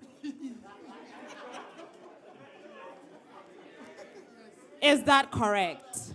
All right. That's fine. So that is actually a tight corner, right? That you are. All right, how about we look at another solution where you can. Okay, how about people who normally you see to help you when you're in a very tight position? It's one of my uncle, but he has traveled. He's traveled. That's wonderful. That's okay. Do you know when he'll be back? Or are you in constant touch with him? Yes. Okay. How about we try to speak with him to support you with 300 Ghana cedis? Sounds good? All right. So if he gives you a little input, and mind you, it is just a loan, all right, to start your business with. And with the little that you can gather on your own, we just start the business with you. You don't need to stress it. I don't want it to be a stress on your own pocket. But then we could help you start within 2 months or 3 months. Does that sound like a reasonable time? Yes, please. It does sound like a reasonable time, doesn't it? Yes, but can you sign me up with your own money that would not be helpful for you. Okay. All right, then I have to wait. All right, so we can try to do that in the next 3 months so that you can have that peace and do what you have to do to get the money to start, right? Wonderful. Thank you.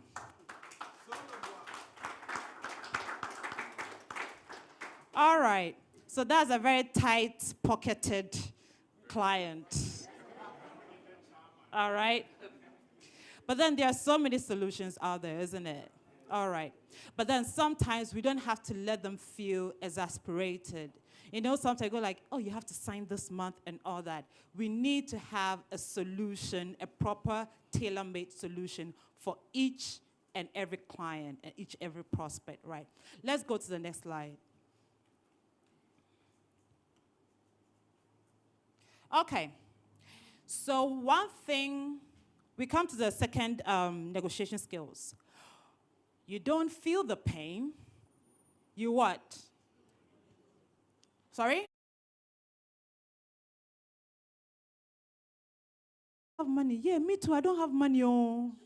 But I found money and I started. Right? You don't feel the pain, but you label it. When he said he didn't have money, what did I say? It seems like you are what? Disappointed that you cannot start immediately. Right? Because you can see on your prospect face or your client's face whatever emotions they are feeling. You can even tell from their body language, right? So you have to what? Be very attentive and what? Label it, verbalize it. So good negotiators identify and influence emotions. Remember, negotiation is about what? Gathering information and also what? Influencing what? Behavior. So you want to influence their emotions, right? Then you label their emotions, talk less, and listen more. You are not going to get more information from the person you are speaking to if you are all the time talking. We have 2 ears and 1 mouth, right? You listen more and you talk less. Now, if you can perceive the emotions of others, you stand a chance to turn them to your advantage. This is even beyond Max International. When you're having a fight with your wife, what do? It seems you are, we'll come to that, right? You label their emotions, right? Now, the more you know about someone, the more you gather information about someone, the more power you have. Who wants to be powerful? Absolutely, right? So you want to have what? More information about the person. Use the emotion as a tool. Don't use it to manipulate. All right? Use it as a tool to get to the desired outcome, a positive desired outcome. All right? Next slide.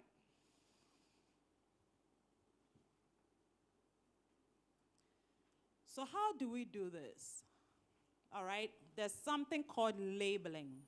We talk about what? Labeling their what? Emotions. Is that not so? So what is labeling? It is a tactical empathy by recognizing and verbalizing the predictable emotions of the situation. So you need to pay close attention. That's not the moment to be what? Talking. It's a moment to be what? Listening and observing the changes your clients, your prospect, your teammate, whoever you're speaking to is undergoing and responding to the external what? Events. That is your words, what you're saying. Even along the line, I said something, and he was like, That is the way he was feeling, right? And how he was responding to what I said.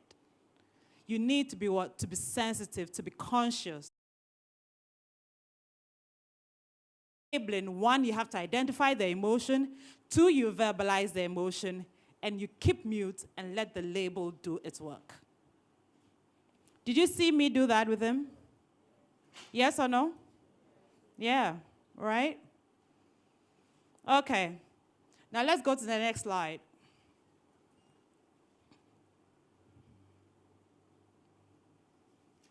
So, verbalizing their emotions, you use phrases like, it seems like, it looks like, it sounds like, right?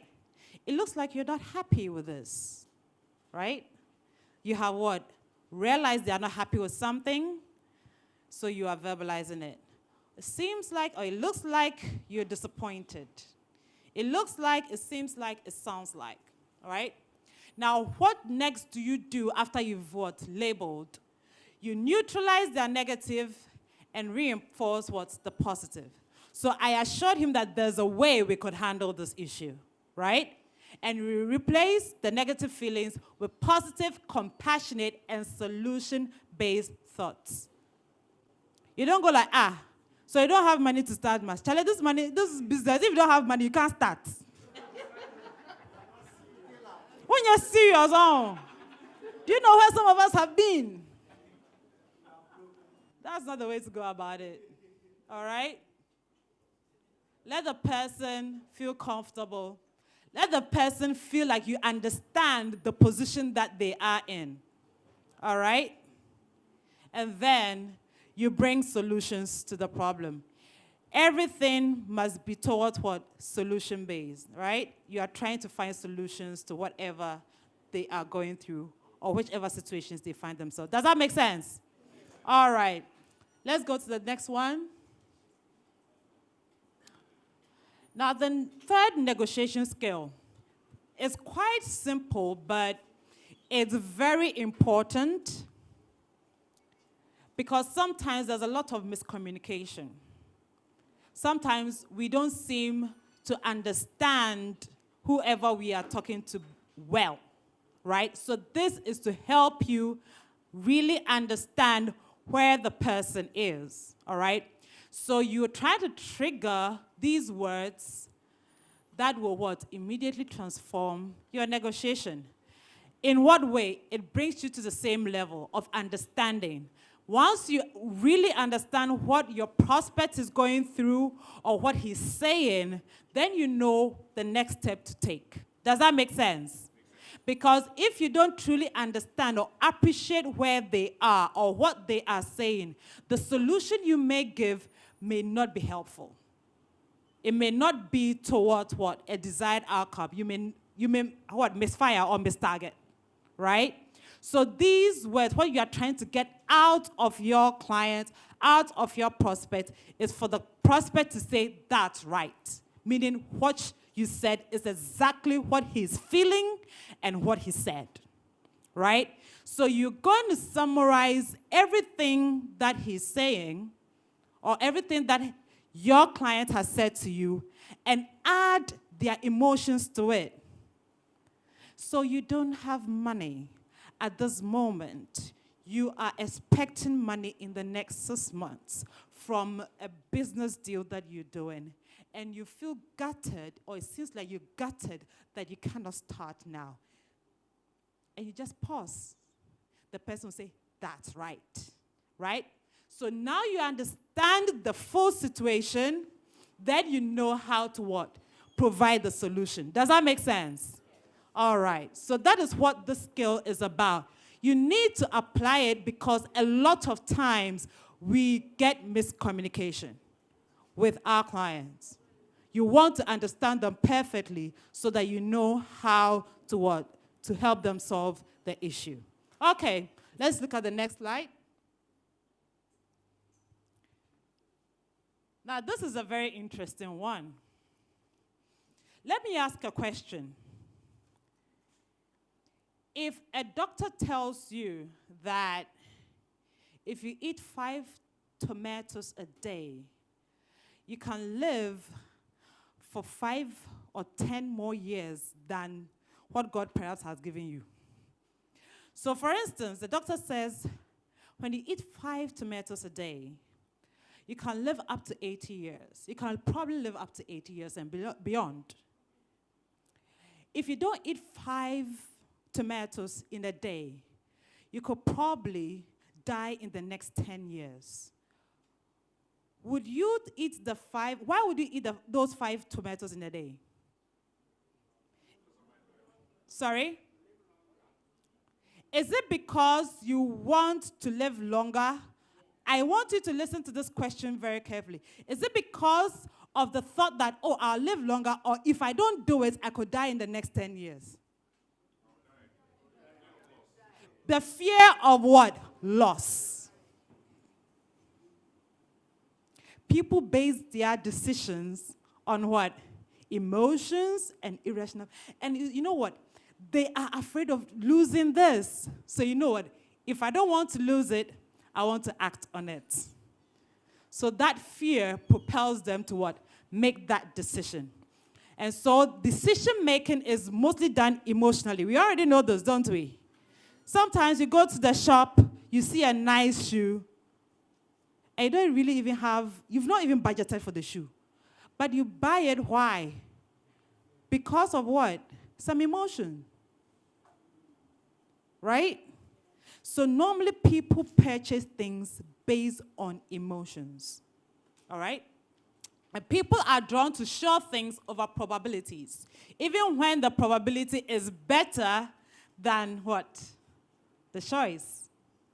That is why I said you have one option, one reason why you are eating the 5 tomatoes in the day.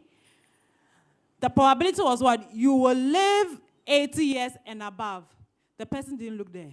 The fact that I could die in 10 years will make me eat those 5 tomatoes every day, right? Okay. And the loss aversion, people take greater risk to avoid losses than to what? Achieve gains. And that's the truth. If I'm going to lose this, I have to do whatever it takes to what? To avoid that loss. Nobody likes loss in the first place, right? We all want to gain everything.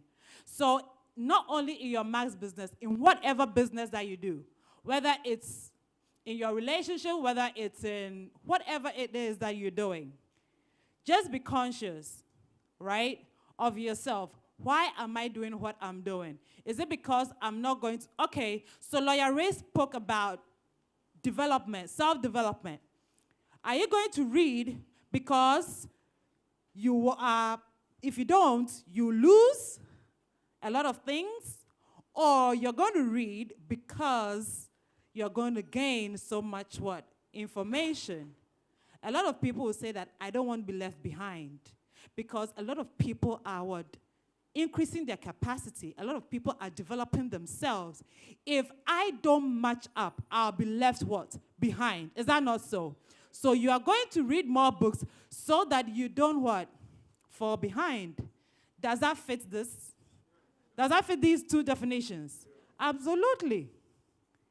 So basically, that is part of our nature, right? The loss aversion and the scarcity effects. Next slide, please.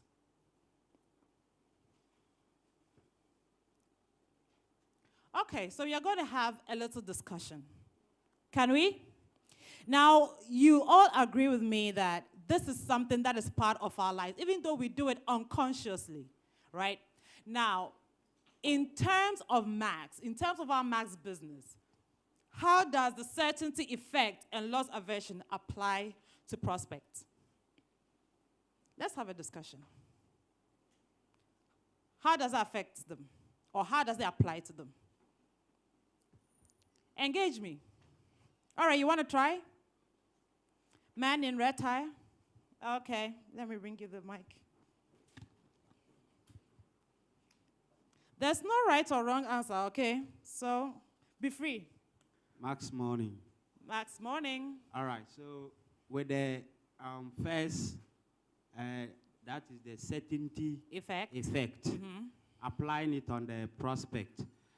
The prospect knowing that there is something he or she is going to lose. And you are putting a suggestion that... Please, can we go back to that slide when it talks about the certainty effect and the loss aversion? So that they can... Yes. So looking at this. Yeah, so apply the certainty effect to the prospect. Mm-hmm. You are suggesting something to at least prevent the danger ahead of time. if that prospect did not do something, so your suggestion is going to propel that prospect to keep thinking of what. Okay, you're give us a suggesting. typical example. So let's say pay your tomatoes at the doctors. To the prospects. Yes. But prospect, we don't do tomatoes in Max. Like it's a scenario. No, in Max. So Yes. you're talking about your Max business. Okay. How does this apply to your prospect or your client? All right. So pertaining to the person's, let's say, profession, what Mhm. he's doing doing to earn a living. If the person didn't do Max, or the person is not having another source of income, and there is, let's say, a loss of job, what will the family depend on? So you suggest to the person, you keep the person thinking about the need for adding up an Okay. extra business. Okay. Yeah. All right. Let's give it up for him. Anybody else wants to try?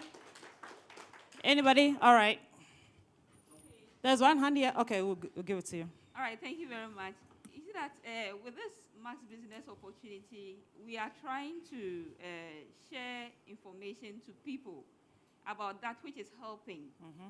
So you keep on talking to friends, especially work colleagues. You see somebody, the person is working, and you realize that at certain times the person gets hard up or something. And maybe sometimes the person comes to you for help. So you ask, and then you keep on also sharing this opportunity that you have seen to the person. But the person has not tried to buy into your idea that you are selling to. So you can ask the person, are you sure, something like, if you keep on going this way, things will ever change? So in terms of financial difficulties, right? So the person is like, the person has watched the videos that you sent, has looked at the opportunity, but has not made a decision. But the last aspect where I want to bring in is, in 2 years' time, if you continue this way by not looking at other opportunities, do you think things will ever change for you? So it will get the person sometimes thinking, and then may call you. What you said makes sense. So that's a loss aversion, right? Yes. Okay, wonderful. Let's give it up for her. Yeah, there was a hand here. Max morning. And you can also talk about not just a prospect, your teammates as well, okay? Okay. Because we are looking at these two groups of people, okay? Okay, in my example, it was actually a customer. Okay. So the person was making inquiries on 357. And the question was, for how long is the person supposed to take it? So I went into the explanation mode, metabolism, blah, blah, blah, blah, blah, blah. And it is a probability that it may work, or the person may see results in a month, or maximum 3 months. But the person would have to start before we would know where the person falls. Then the response was, I sense danger. So I asked one of my friends, I asked one of my business mentors, more of like a friend in the business, and he showed me another way to have said the same thing. Like, we advise people to take the products for a maximum of, for like 3 months, so we see the full efficacy of the products. And this time around, I actually drafted it and used it as a script for another person. And the person was okay and was ready to go for that 3 months. So that certainty effect, if we are talking and then in our statements, we bring the sense of probability, it may or may not work. Most often, if the person would have to part with money, I may not benefit from this. So they would go with the negative, like the lost stuff. Yeah, thank you. All right, let's give it up for him. All right. Thank you very much. So I think generally when it comes to prospects, people find it hard to buy into a dream they cannot see. So you tell them about a future that could be possible for them if they partner with Max International. and they don't see that future. You're the only person who sees it. But if it comes to a case where, so most of the times you hear people asking, okay, so if I join, how long would it take me to become a crown diamond? You know? So they don't see the future. You are telling them that, okay, it's possible here, you can make it, you know, but you're not telling them when they would make it. People don't want that. But in a case where maybe we have people coming out of school, and you tell them that this is what is happening right now, people are queuing and, you know, it's crazy out there. Now they're like, when do I get started? You know? At that point, they fear, you know, being part of the people who are losing out, who are suffering and all of that. So they make decisions faster. So that's the loss aversion. All right, all right. And with this same scenario, how does the certainty effect work here? So the certainty effect comes in when you are sure of the process. You know, you assure them of the process, and you are sure maybe how long it will take them, you know, and the procedure they will have to go through to be able to get to what they want, you know. So that's when the certainty effect comes in. If they are really sure of the procedure, they buy in. Do you recall there was a time that we used to talk about the 2x2? Bring two, your friends bring two, making four. You recall that diagram? Does it look like a certainty effect for you? It does, right? Exactly. You understand? People want to have an idea, not just an idea, but a certainty that if for everyone who comes into my business, there are two people left, by the end of this period or by this period, this is how much I have in my organization, and this is how much I could be earning. That is a certainty effect, all right? So these are some of the examples that we could be using to what? Help our clients, help our prospects make decisions, all right? Does that sound good?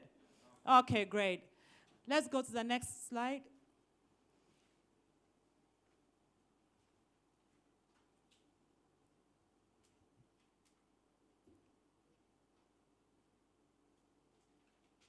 Okay, the next one. Okay, who wants to role play again? Who wants to role play?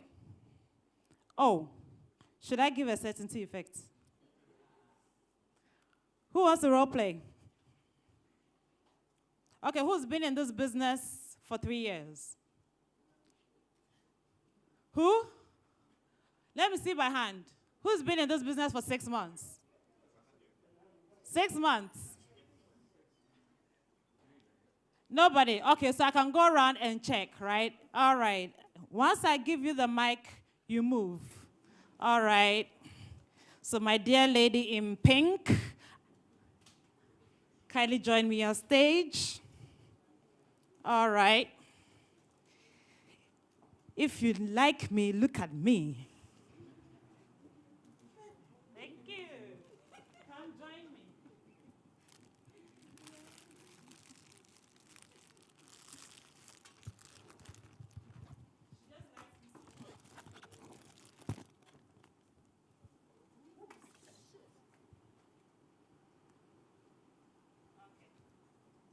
So you're going to have a little role play. How long have you been in the business for? 3 months. 3 years. Oh, mommy. I was asking who has been in this business for 3 years. She was hiding. That's what I caught her. All right, my other lady, how long have you been in maths? 3 years. Hey. Who has been in maths for 3 years?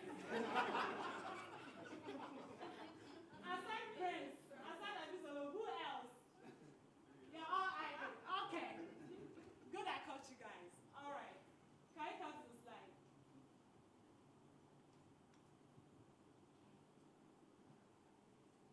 Okay.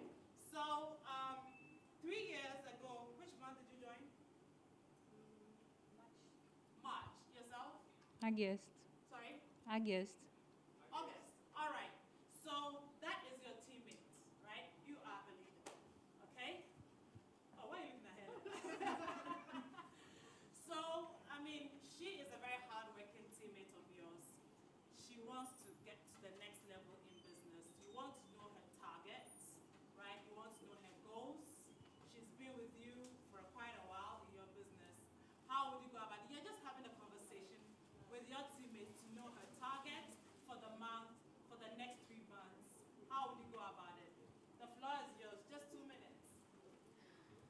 Hi, I'm Florence, and you? Hi, I'm Akita.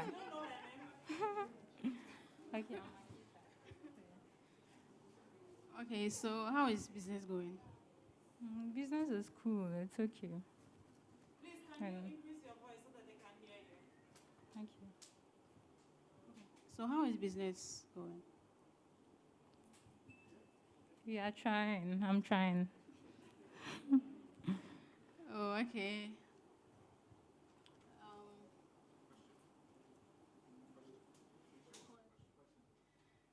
Okay, so looking at things, what are your goals for the next 3 months in terms of business?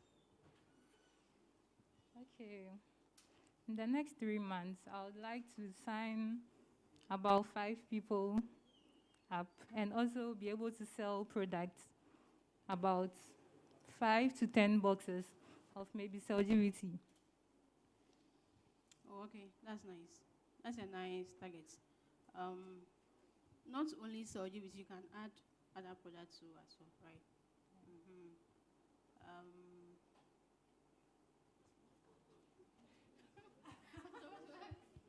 All right, let's give it up for them. Anyway, behind. All right, so they did well, oh? They tried. All right, they tried. Okay, ma'am, what's your name? Join me up here. We are friends. You're in my team. What's your name? Makita. Akita. Makita. Akita. Akita. Yes, please. Right. Akita, how have you been? I'm good. You're good. And how's family? Good. Good. I can see you're doing very well. Your business is really picking up. And you look like you're just going to fly off. Is that so or not? She's not sure if her business is going to fly off. Why, you want your business to collapse? No, please. So respond to me. All right, so what do you want to achieve by the next 3 months with your business? I can see that you are sustaining your volumes. Things are going well. What is your next goal? To rank advance. Okay. What do you want to rank advance to? To silver. To silver. That's wonderful. How on board is your team on this rank advancement?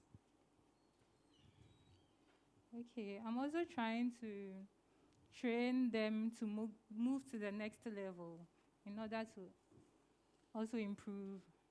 How have you the communicated that to your team? Through calls, trainings. Yeah. Okay, and they're all happy about it. They are all on board with you on this. Well, you are not going to get everyone to be. Of course. Yeah. Mhm. So the few. All right. Who are really working. Yeah, Okay. I'm working with them. All right. Okay. Thank you very much. Let's give it up for her. It's not easy to come up here, you know. So let's give it up for her. All right. Can we go to the next slide?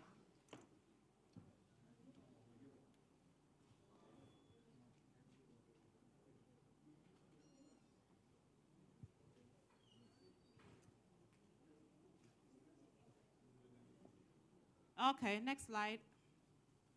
All right, that brings us to the 5th negotiation skills.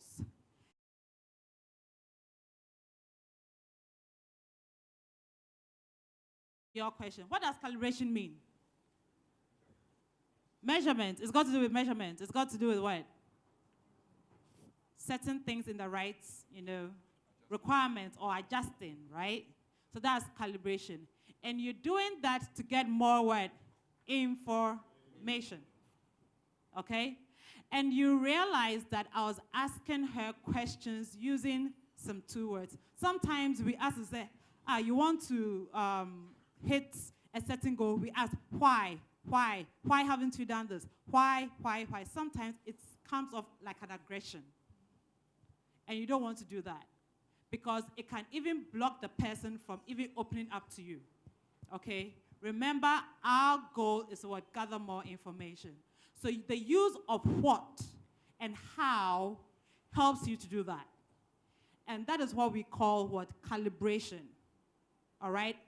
Using the how and what to ask questions to find more information or to get more information from whoever you're speaking with.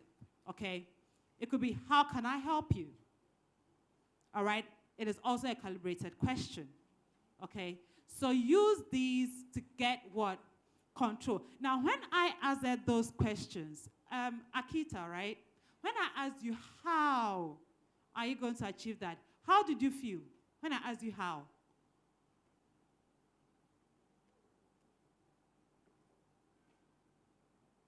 Did you feel like, okay, you can give me more information about what you're doing with your team?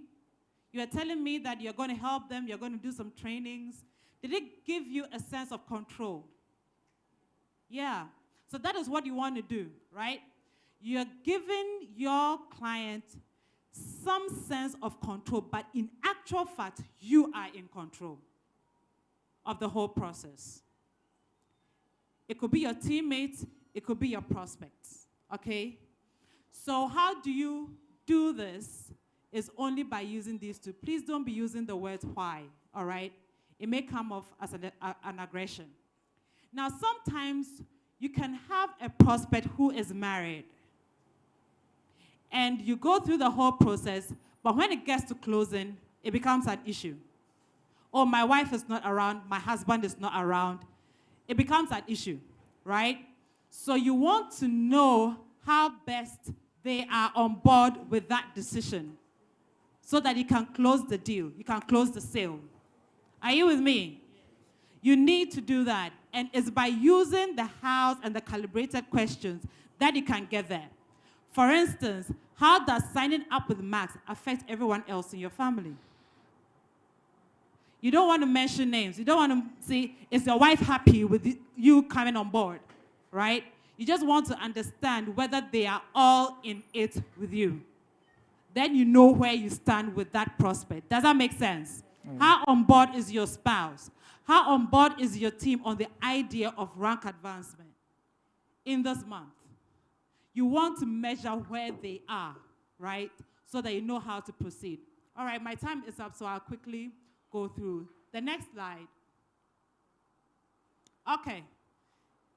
Have we ever been with clients who said, I am signing this afternoon? You see, I haven't finished. I have not finished the question. And someone said, I'm on the way to the bank. 3 years ago, he's still on the way to the bank. Right? So we need to spot the liars.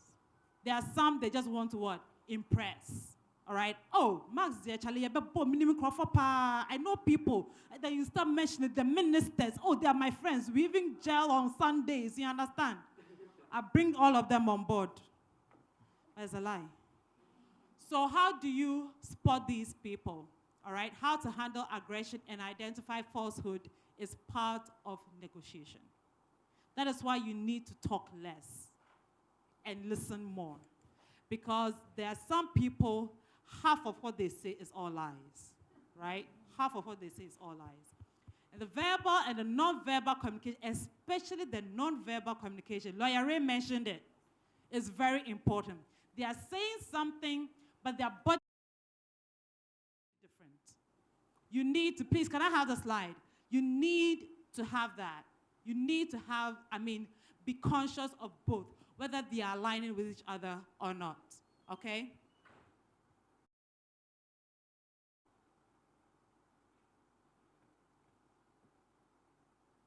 Okay, so you use a percentage rule to be able to spot the liars. 7% of communication is by words. Remember this, 7% of communication is by words. 38% is by tone of voice. If they are raising their voice, then you know that something may not be right. 55%, but have you realized when you catch a liar, the way they sound, how does the voice sound? All of a sudden, it's not calm. You understand? Hi, yeah, they are lying. 55%, speaker's body language and face. All right? You know when they use a lie detector test to spot whether you're lying about something or not, what do they normally check? Your pulse. Is that not so? If you are lying, it picks up. It tells in your voice too. You understand? It will pick up in your voice. Your heart is beating faster. Uchantro. All right? So speaker's body language is very, very important. That is where you need to look at. Right from the prospecting stage to the time that you're closing the sale or closing the sign up. You need to what? Be very particular about that. Next slide. So pay close attention to the tone and body language to make sure they what? Match up with their words. It's very, very important. If the person is cool, calm, collected, you know that what he's saying is what? Aligning with the body language, and he's most probably speaking the truth. Unless you are a professional liar. You understand? For you, you are a PhD in lying. That you may not be able to, but then most often than not, when you realize that their body language is not matching up to their words, you can easily detect it, all right? Let's go to the next. And I'd like to bring it to that example that I had with Abisolo. She was saying that, I want to start, but he just started. You realize that he was like, he wasn't so sure whether something was going to work or not. He wasn't so sure if I ask my uncle, I'll get it. But later he's like, I'm sure. You could go back and make sure that he's going to get the money from what? The uncle. Are you getting me? So you have to listen to what your client is saying. You have to listen to what your teammate is saying. Your teammate may be going through some tough time in the business, but because you are not attentive to what they are saying and what their body language is also saying, you may miss exactly what they are trying to communicate. All right? So from now on, just be conscious of what you're saying. All right? So quickly, the last one, avoiding the counterfeit yes. Please, let's go back. Avoiding the counterfeit what? Yes. There are some people who tell you yes, but their yes is actually a no. All right? That's why you are still waiting for someone to pay the money in the bank account. All right? Now, how do you do this? You want to get the yeses 3 times in the same conversation, but you don't ask the same question over and over again. Otherwise, you come off as very annoying, right? So you want to ask the same question, but in different ways, so that they can you are sure that they are giving you a yes to something that you are asking them, or the same thing you are asking them. So for instance, do you want to purchase a box of Cellgevity tomorrow? Yes? That's why whatever you are, but then don't let it be like following up. You are in a conversation, right? Then you quickly chip in. Oh, so these are the symptoms you're having, or this is the health issues that you're having. The doctor just told you this. You need to do whatever you have to do. So that is why you want to start using Cellgevity tomorrow. Is that right? Because wherever the person or whatever the person is feeling, whatever the health condition is, it might be that dire, it might be that serious. The person wants to something to help him reduce his BP as soon as possible. Yes. Looking at the conditions you mentioned, tomorrow will be the perfect timing to start using Cellgevity. You see that I asked the same thing, but in 3 different ways. All I'm looking for is to get yes to all the 3. And when that happens, I know that he's not lying. For sure, the person is getting the product the following day. Are we together? Yeah. So I'm sure on your own, you can write down some questions. I mean, you can play the scenarios in your head. What are those 3 questions I could ask my teammates, I could ask my client, my prospect, my wife, my children, to get 3 yeses? All right? Next slide. We are done, actually. Next slide. So Lawyer Ray recommended lots of books. And we are going to read them, are we not? Yes or no? All right, so I'm just going to say he gave you a lot. I just want to add 2 more. Just start with No by Jim Camp. This is a book you want to have. A lot of us are afraid of no's. But this book is saying that go for the no's. And you want the no's early, not later. Because when you get the no's early, what else is there? There's nothing to be afraid of anymore, right? And How to Become a Rainmaker by Jerry J. Fox. It's a very good book you want to have as well. So thank you all so much for giving me the time and the opportunity to spend this with you. Thank you. I'm a ticking dynamite. I blow your candle light. You know I'm just. Please, you can do better. You can do better. Please give it up for her. Awesome, awesome, awesome. Are you guys ready for the last session? Are you ready? So before we start the last session, have you asked the person beside you, what's your name? Have you done that? Do you know the people around you? Because it seems you guys, we are doing network marketing, right? You're going to network people outside Max, but in Max, some of you don't even know each other, right? So ask the person, what's your name? Okay, I can see some people having some good conversations here. Awesome, awesome, awesome, awesome. Have you gained value so far? Have you gained value so far? All right, so we have the last speaker of the house. Can I get your attention, please? Are you guys ready for the last speaker of the house? Are you ready? So this is the man I call the house of wisdom, right? And he happens to be in the house today. He has built his business to the ranks of the pinnacle rank, which is Crown Diamond. Are you guys ready for him? No, I'm not going to bring him up if I can't feel your energy. Are you ready for him? Are you ready for him? Right, so we have the Crown Diamond of the house, Dr. Bright Redu. Please give it up for him. Oh, you can do better. You can do better. I'm again, no be so. Yeah, you won't capture my soul. I'm again, no be so. Make you one umbo. Bye. Max morning. How are we doing? Awesome. Long day, huh? But a worthy investment, isn't it? Exactly. I'm happy to see all of you here, serious business builders, getting the right knowledge. So I know time has been fast spent, so make it snappy so you guys can go out, have something to eat, and then, play some games and all that. So let's go. Let's go with the slides, okay?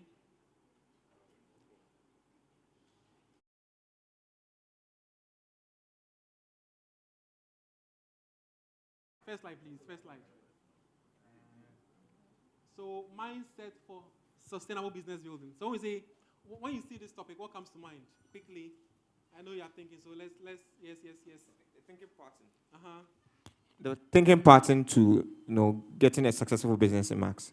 Okay, what does sustainability mean? What comes to mind? Oh yeah, nice. You guys are good. All right. So let's move on. Let's move on. Next slide. Okay, so I want you to solve this equation for me. Okay. I'll just do some few interesting things and we go. I know you guys have learned so much already. You've learned everything. I was watching the training, so yeah. So, hey, what's the answer? Very sharp. Okay. Anyone has a different answer? You are 16. You are 16. Yes. Anybody else? 22 is not the right answer. It's wrong. Give me a different answer. You had 14. Yes, you had 14. Okay, yes. I said 22 is wrong. Yes. 12. Yeah, you had 27. Yes. Any other answer? 22 is wrong. 12, 13, 14, 15. Yes, what else? Somebody had 9. Okay, I want final 5 answers. 9. Okay, there's 12. 9. 22. Yes, any other? There's 26. I had 26. Okay, next slide.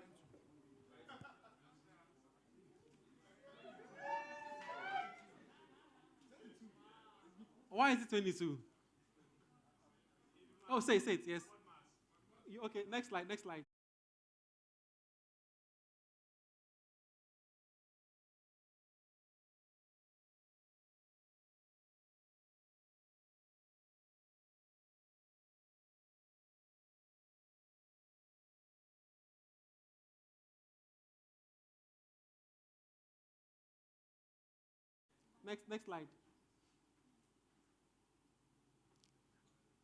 but I define my equation now. This is also correct. The point you are making is that you have to define your equation in life. If you don't define your equation in life, they will use the default settings for you. If I write an equation and you don't define the equation, they will use board mass for you, and you get a lower output, 22. I shifted my brackets right. I'm not relying on board mass. I don't want the board mass. I want my own bracket. I've defined my own equation, which is correct as well. I have a higher output of 28. Next one.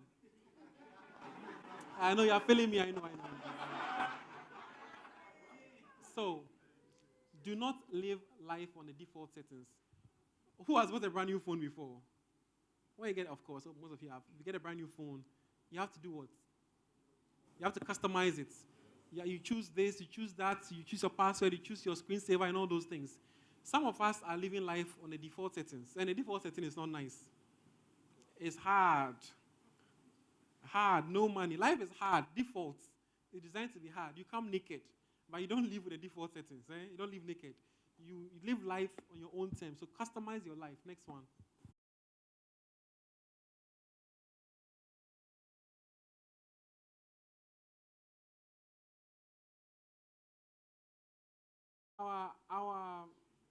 I think over the past 12 months or so, our government, our leaders in government, have made very interesting points, and those are serious punchlines. I don't know whether it's politically correct, but I find it to be okay in terms of mindset, where the president was speaking and said, there's nowhere in the world where a teacher is a millionaire. He said something like that. And the import of it is that there are systems that are designed to create millionaires. I hope you understand what I'm trying to say.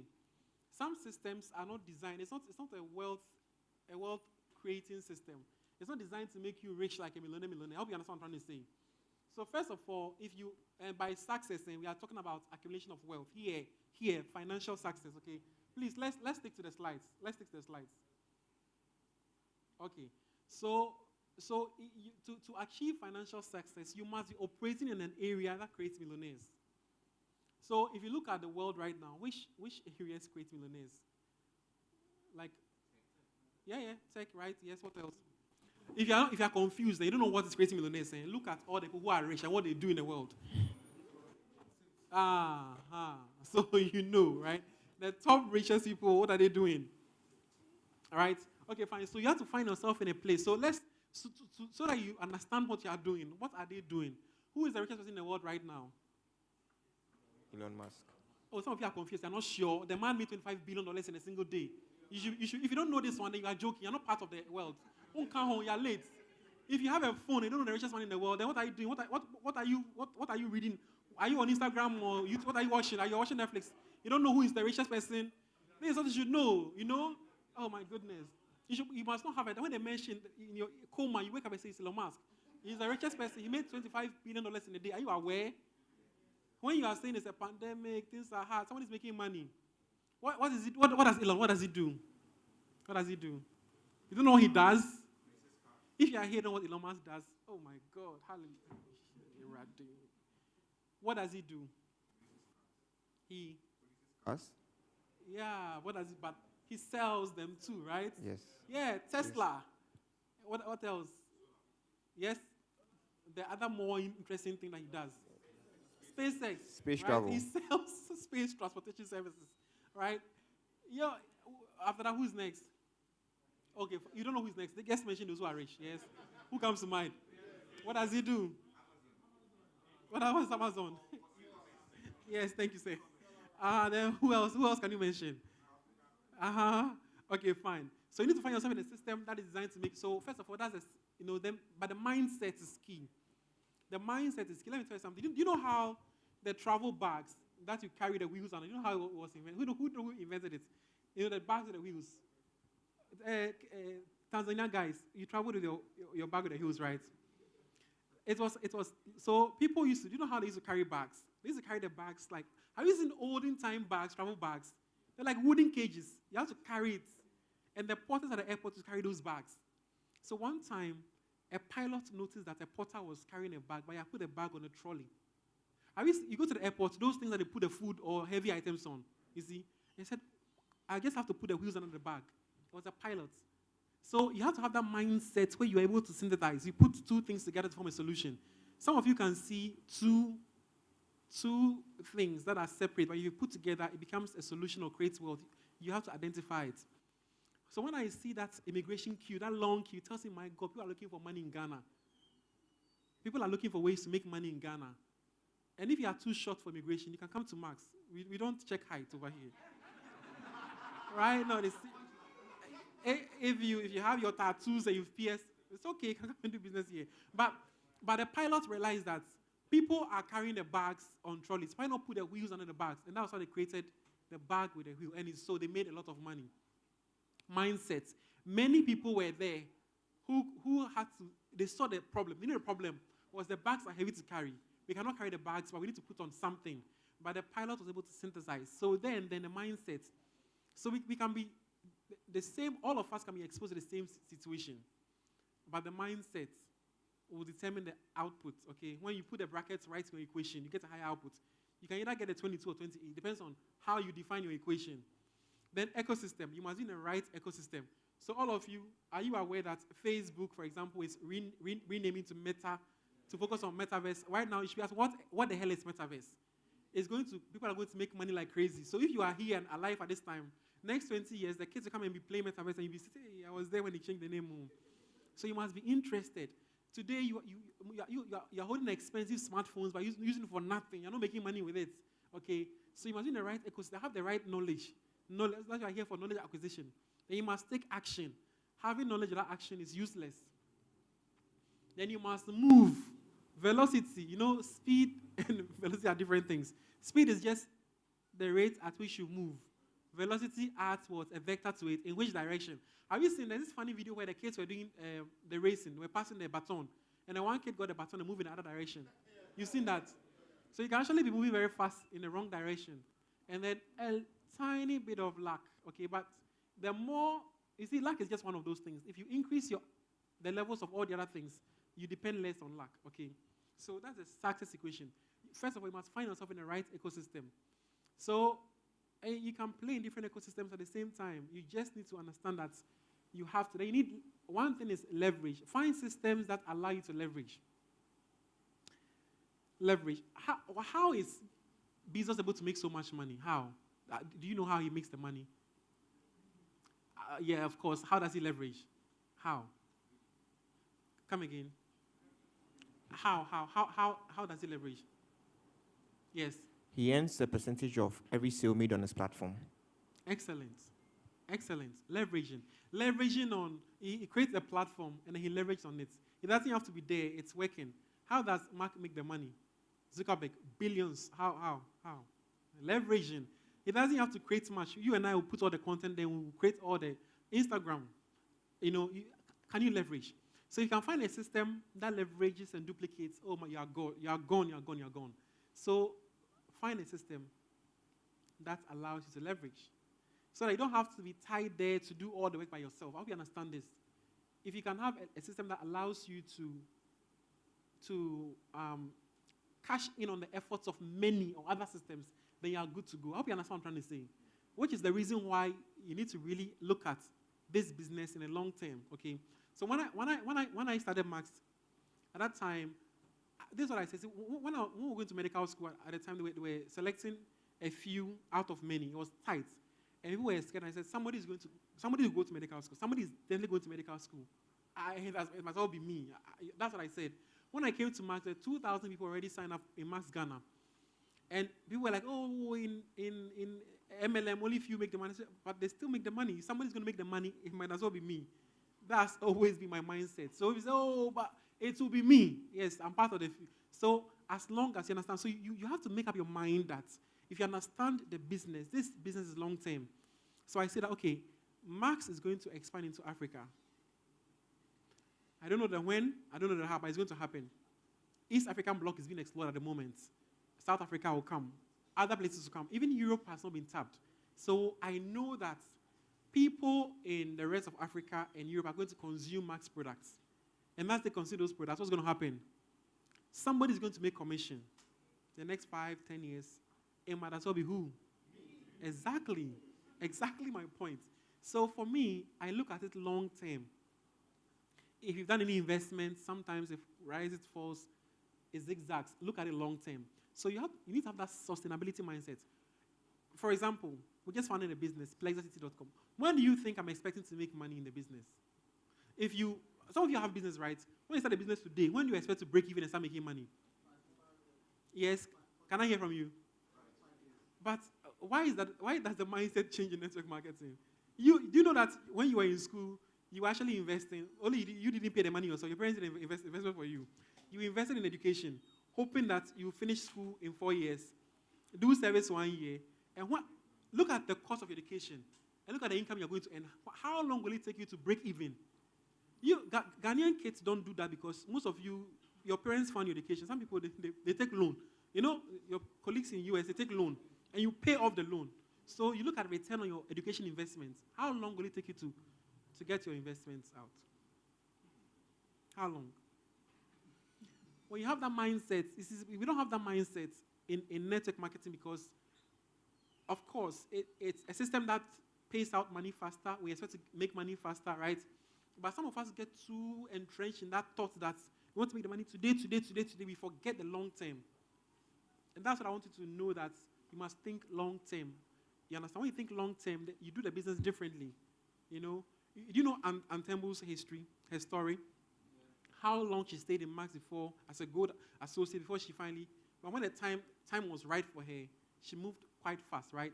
So sometimes, you know, the times are different for everybody. But if you have that long-term mindset, your goal, you see your goal long range. You understand what I'm trying to say? Okay, so let's move on. All right, this is next slide, please. Doesn't seem to work. Here. Okay, so first of all, I think that you need to see yourself as an entrepreneur. So when you don't see yourself, sometimes people see ourselves as lottery ticket holders. Yes, in your mind, you may not have thought about it clearly, but in your mind, Max is a lottery. Okay, we can go on. So sometimes in your mind, you see Max as a lottery, but then you see Max as a business. You are doing business. You know, you understand that you need to invest something. And your most of your investment is going to be your time. The time is your personal resources, you know. But people see it as a lottery. I'm trying to see I can make it, I can hit big. If you see it as a business, the way you invest is different. Your mindset is different to the approach. So you must see yourself as an entrepreneur, okay? And then, who is an entrepreneur here? Okay. What are the features of an entrepreneur? The characteristics of an entrepreneur. Who can give me some? Yes? Vision, yes, vision, yes. Focus. Come again. Yeah, tolerance. Yes. You take risk. Yes. Yes, Prince at the back. Solve problems. Yes, Abisolo. Come again. Committed, yes. Yes, make mistakes. Excellent. Yes. So, who has read a book from Jeff Bezos? Bezos has a book that he launched this year, I think. It's called The Inventor and the Wanderer. Oh, so there you go. You want to be rich. You've not read a book written by the second richest man. Oh my God. Who are you?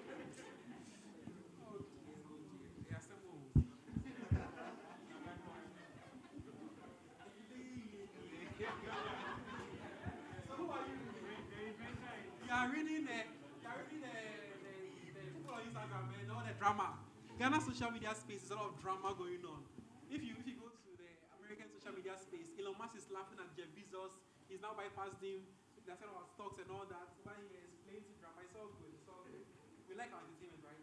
But Bezos wrote a book, The Wanderer and the Inventor and the Wanderer. I actually pre-ordered it because I was starting an e-commerce business and he is an e-commerce guy. I want to understand his. And very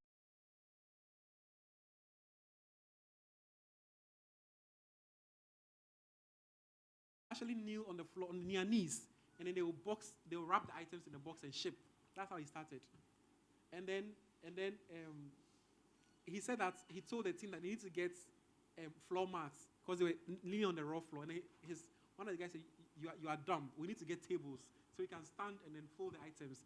So I was looking at how he started his business. Very humble, very very humble beginnings. Okay, so sometimes you must look at these guys. You know, do you know the story of how Elon started SpaceX Look at these guys and look at what they went through.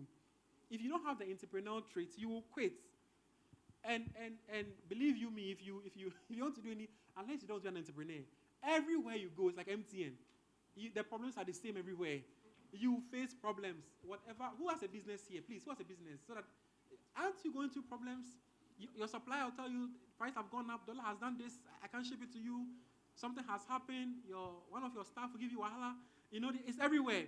But also, one of the problems that when we come to here, because we don't see ourselves, we see ourselves like children being taken care of. We want mommy and daddy Max to take care of us, and it must be a perfect system. No problem. Everything must be perfect, pitch perfect. So we see here to be heaven, paradise, golden streets, no pain. Everything is sweet and nice. No, we are in a real world. Real world situations apply here. So you must have the genes, have a dream, have passion. You said problem solver. There's a problem, a solution is within your means, you have to solve it. Is that Ben the magician? Oh, that's not you. Sorry, I thought that was you. Okay, but why do people want to become entrepreneurs? Okay, so some of them is their dream or their passion. Let me see. Okay, some too is to escape a 9-to-5 job. Some want freedom, financial success, control, power, my own time freedom. I don't want to have a boss. We say all these things. No boss, right? Power, fame. But the truth of the matter, and then this is what people think when it's entrepreneurship. Oh, I'm flying in the skies. I have a Lamborghini. I'm looking good. I'm on the cover of magazines. I'm taking trips to Maldives. Yes. But the reality on the ground is that you have to work longer hours. Let me tell you what I did on Thursday. I had to wake up very early to go to the clinic to see a client.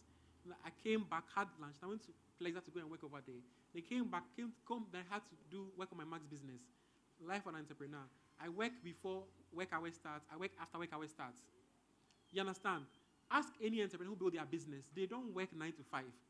So when you say you're going to be an entrepreneur, you must understand the reality on the ground. But the thing is that most people don't show the behind the scenes.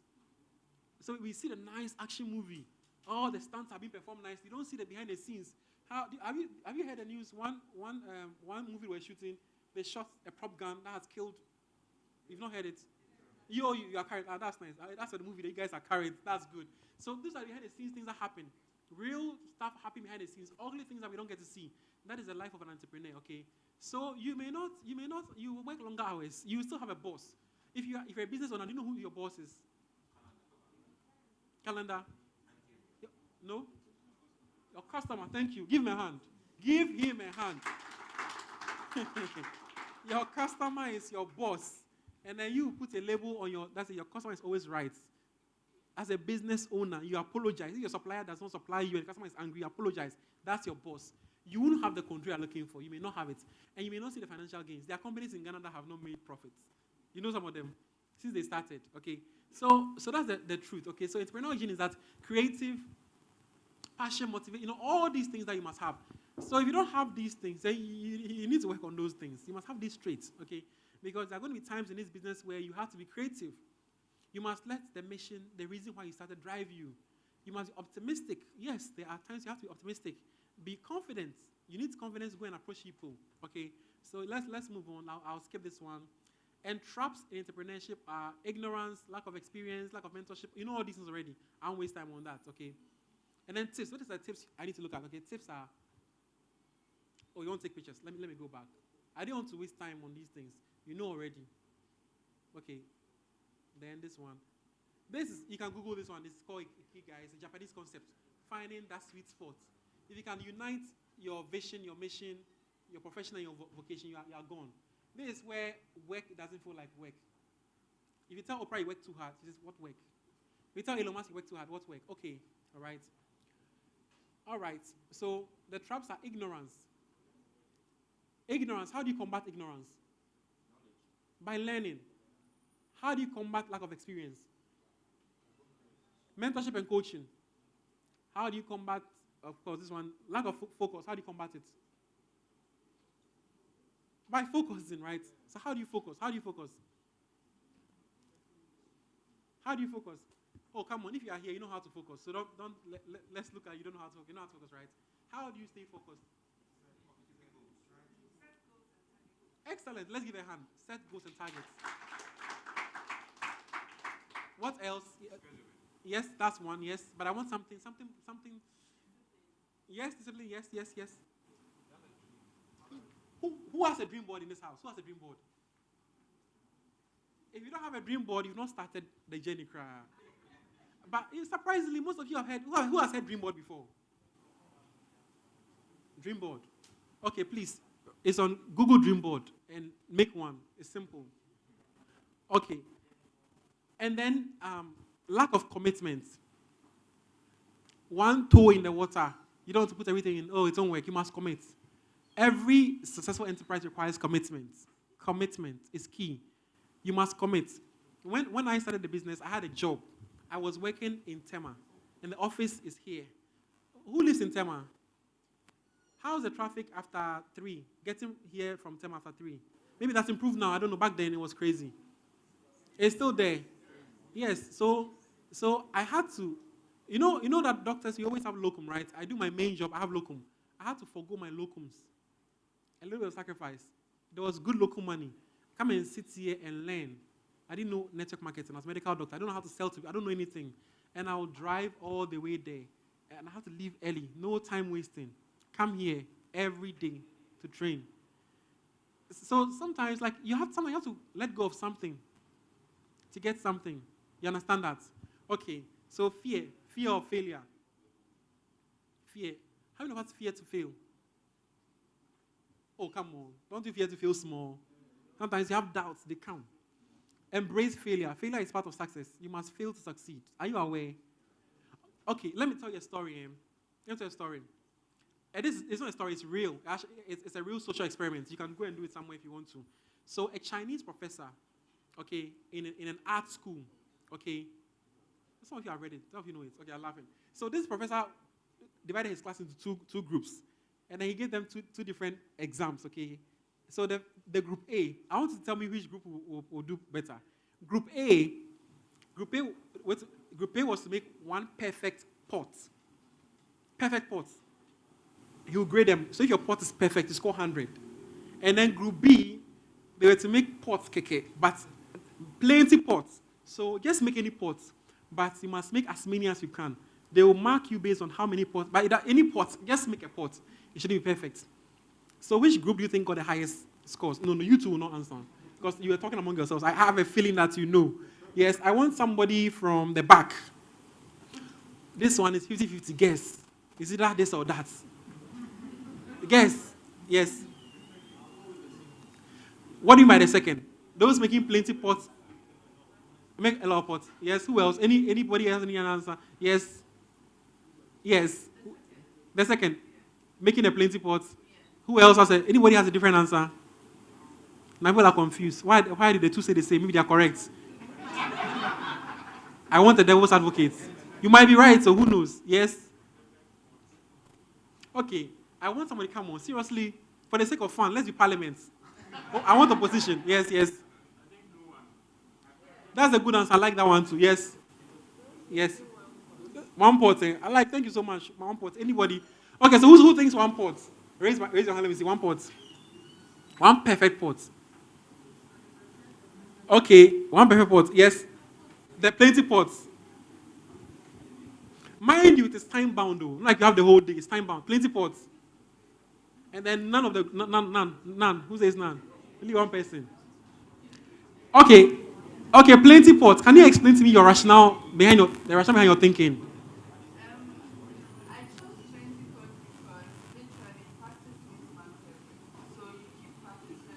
Give her a hand. Oh my goodness. Super. Have you read it somewhere? If I weak, I would say no. No, my Jimmy fans. Of course. I won't say I read it. Excellent. This is what happened. The students that were supposed to make plenty pots actually ended up making a perfect pot. The ones that were supposed to make the perfect pot, they couldn't make it. Do you know why? Because they kept making the pots. And human beings learn from repetition. If you do something the first time, you acquire data. And then you can tell, how to use that data to improve. And if you don't know the other, Elon Musk, you know how he's moving so fast? When he's building the spaceships, he builds them in a line. He starts this a lot at the same time, but they are in a sequence. So when this one fails, they get data on how he failed. Then they create the next one. He doesn't wait and build one perfect one the whole 3 years. So the same thing applies. Some of you want to prospect a one perfect prospect. And that's the problem. you don't gain experience. So when we came, it doesn't matter the height, the size. We are prospecting everybody. And as you are prospecting, you gain information. Okay, how do this person didn't work this way? And then you sharpen your skills. That's why when you come, we say that don't be selective. Like, go to everyone. You understand? Have you heard it before? But some of you fear people that you think have money, or go for people that you think don't have money. You define your own bracket and start. You are looking for the perfect one. Don't look for the perfect one. Become like the other students. And so this is a proven social experiment that when you repeat actions, you get better at it than trying. So sometimes when you're doing something, you want to do it perfectly right, so you waste all the time. Just start, you understand? Just start something. Don't wait to get it perfect. Are you with me?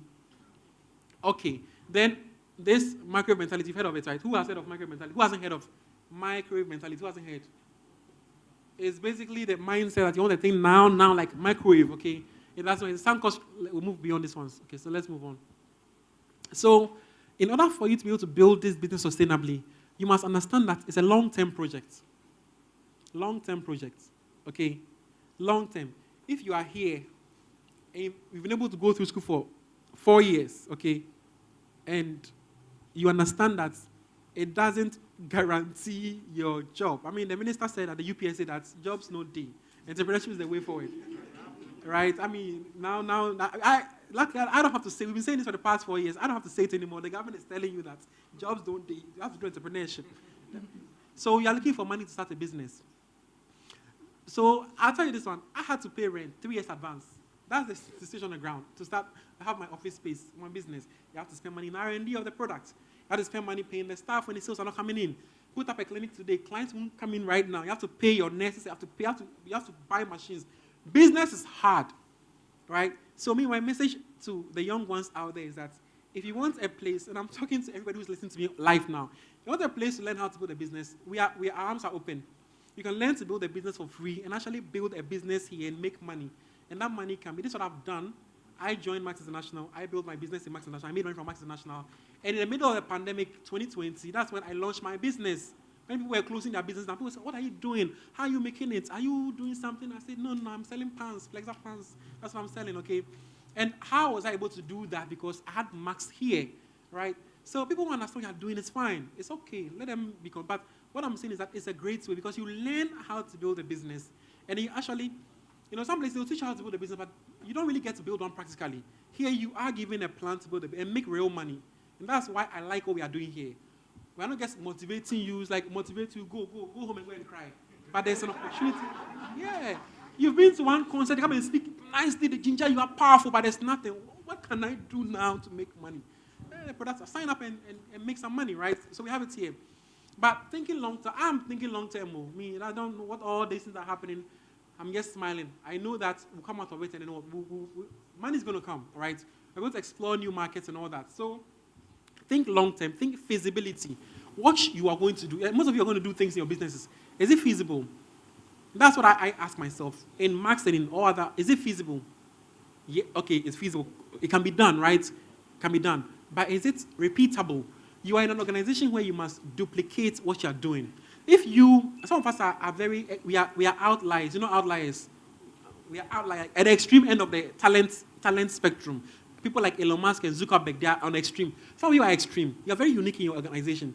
There are things that work for you, the leader, but it doesn't work for the team members. So it is not repeatable. Even sometimes you put one stunt, you cannot repeat it yourself. You understand? So that's not what you teach your team. So you must be very, very mindful of this. It's something that maybe you read somewhere, you saw somewhere, one powerful guy said somewhere, but it works there, but even you did it once. It's not repeatable. Then it's not duplicable.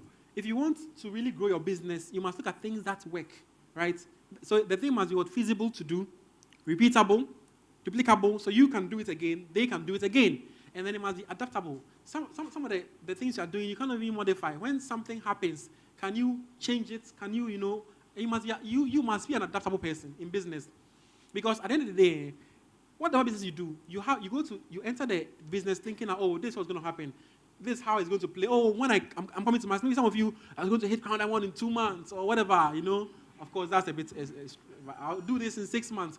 But you must always make room that, and this is where it might be counterintuitive because here I'm teaching you positivity, law of attraction, But at the same time, the reality on the ground is that things may happen along the way, right? Things may happen. There are elements you don't control. Somebody in your business may quit. That might affect your team. But you must be able to say, yes, I make room for all these things. It was like, I make room for that. Things happen out of your control. But you can respond to it in a certain way. Are you with me? I make room for that, right? Then you adapt to it. And then sometimes some of us are in a hurry to achieve the success that we throw money at problems instead of solving the problems. And this is real fact. In business, sometimes if you are rich before you start the business, you fail. Because instead of being smart about it to solve the problem, you see, example, Elon knew that going to space and throwing a rocket away was too expensive. He didn't have money at his disposal, but the government had. So he said, I want to find a way. So when you don't have money, you think to find solutions, innovative solutions to that. So don't throw money into your team to solve problems. Sometimes people are not moving. It's not, and we learn from these mistakes. It's not about throwing money at everybody. No.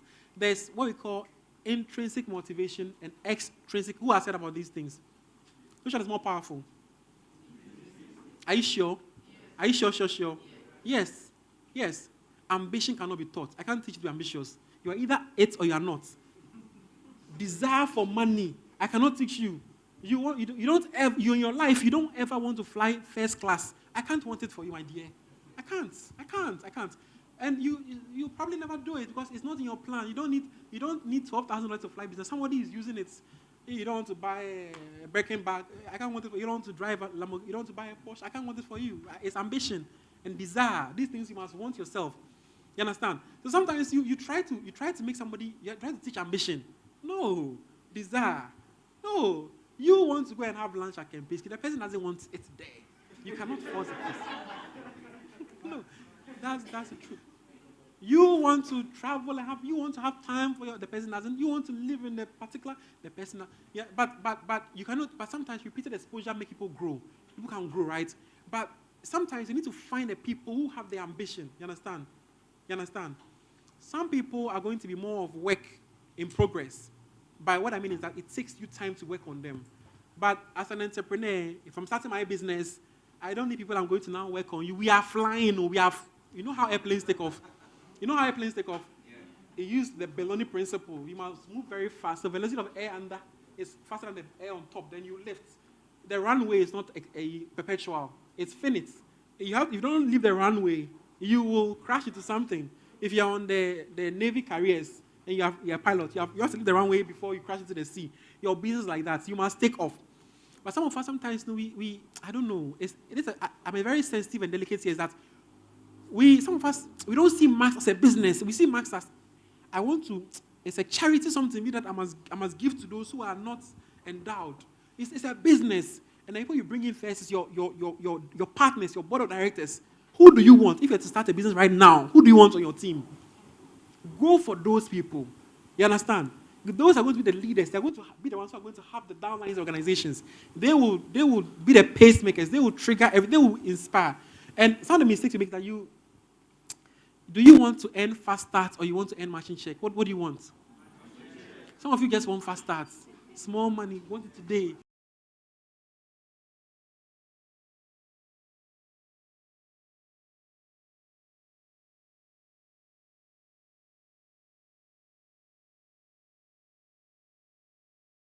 If I'm bringing somebody, I want somebody who's like really, really solid. We want to build something serious. You understand? When I was starting my business, I went for solid guys. We are flying fast. And then when you get to the point where you are making some returns from the business, and then you want to, fine, bring people in and give back. You understand? Are you with me? Yes, but don't make your focus like you just want to bring in people who have a lot of difficult issues. And sometimes, one thing I notice about the leaders, the top leaders in Max, most of them let people who come to Max because they see it as a business tend to be more likely to build long term. Those who come to it because there's nothing else to do. You understand? Like this friend that you've been prospecting, that they don't mind you. Then suddenly there's a life disaster. They've lost their job. Then they come to do Max. Have you had any experience like that? How did they go? Good. Those who come when things are good, they see as a long term. Those who come, they are in desperate need of a quick fix. So they get frustrated. Even money to auto ship is not going to happen. Don't come, you understand. So that being said, and then sometimes you must know when to walk away. You have your energy is limited. You don't have to waste energy on everything, okay? Then, there's a lot of maths. Importance of small steps. Some of us don't respect small steps. When I started Max business, people laughed at me. I had friends who said, oh, it's not for them. They are looking for some big deal, like some people they want to sell a ship, make commissions of that. It's fine. I respect that, right? Remember, the one perfect pot. But me, I believe that success is a step ladder. You're climbing these stairs. You can decide to jump from here to there and probably break your leg or ankle. Or you can just take the steps and come here. I've always believed that. You take one opportunity, work that opportunity, hustle it out, use as a stepping stone, and get to the next level. That's what I've always believed. So I've always done that. This I believe. I believe in small steps. So over a 5-year period, people who are looking for one ship to sell, they are still looking. So small steps. And this always remember this equation here. If you want to raise 1 to the power 100, you're going to get a 1. But if you just added 0.1 to it, the power of small incremental. Okay? Incremental. That's key. So please, have I made some sense to you guys? Some of you guys are watching me, I'm confused. Okay, so on that note, I say thank you so much. Thank you for your attention. Thank you. I'll take a few questions and then we wrap it up. Okay, all right. About 2 questions. Please, I want to say something. Yeah, So, I'm an entrepreneur, but I don't go for entrepreneurial workshops because the truth of the matter is they don't, like you said, they don't tell you about the struggles. They make you look like everything is good and it's rosy and they got there, but they don't tell you what it is. So when your business is not doing well, and there are times that you're like, you ask, this guy did it, so is it like he's lucky? And you rightfully said, they don't tell you these things. So I stopped going. This is the first time I'm coming to Max International. My friend is Jeffrey, and I was telling them that they are just getting so much information. If I had this information like 2 years ago, by now I'm not sure I'll be maybe a multi-millionaire. Hey, that's and right. That's Let's give him a hand. Hey, that's right. And I've been following some of the teachings that you do on Zoom call and things. I'm a silent follower. I see the way you teach them. You go into how to save. There was a time we even talk about Stanbic Bank. They should go. They make compound interest. Like, I've been learning so much. So if you are here, there's no way you can be poor. Then that's your decision. But he tells us as it is. When you are doing business and you are failing, it doesn't mean you are not doing the right thing. It's not all businesses that from the onset you get there. Sometimes you have to fail to learn lessons, learn how to do things differently. So please, if you are here, you are so lucky, you are so blessed. And I told them I'm going to sign on to Max, not to make sales, but to learn wisdom and make the connections. So Awesome. Thank you. Thank you.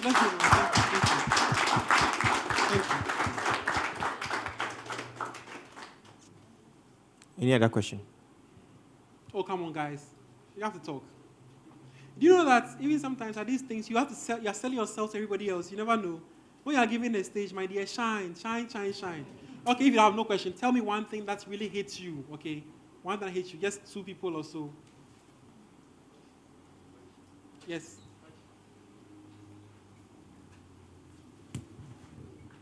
One thing that really hit me was it is hard to live life by default settings. We would have to customize our lives. Awesome. I like that. Thank you. Okay, so we have 17 minutes more. So I guess, so basically, we have a convention coming up, right? Yep. We have a convention coming up. You know who is coming for the convention? Right? I will pay a lot of money to hear the gentleman speak. I mean, there's somebody who's done it.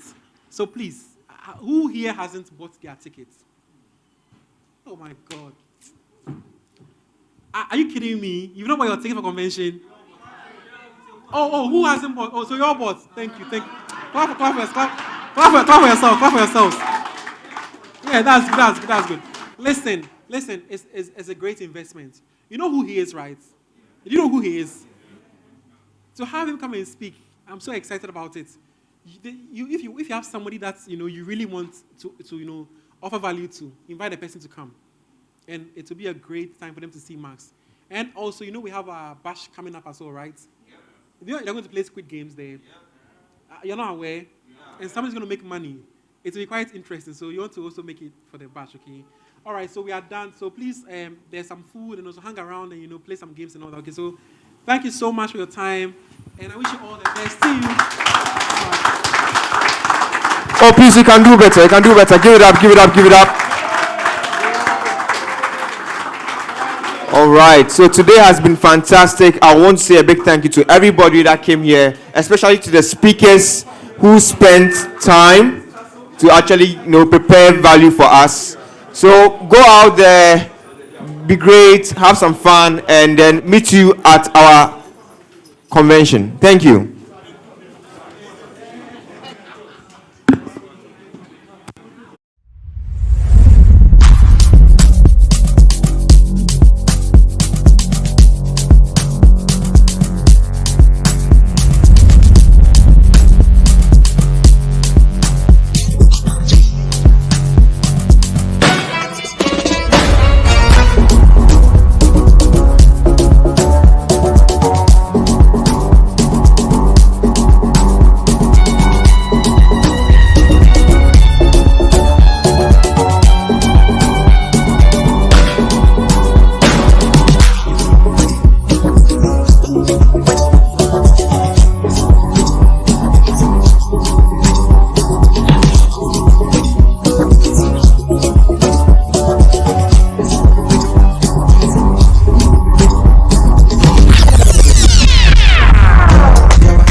I've been looking at you all day, you making me crazy, you making me crazy. You just want to injure me with that. One is to have a vacation house in the major economy countries in Africa. A production house, full HD, with all cameras. All you have to do, open doors. Vacation, I like to go like a private paradise.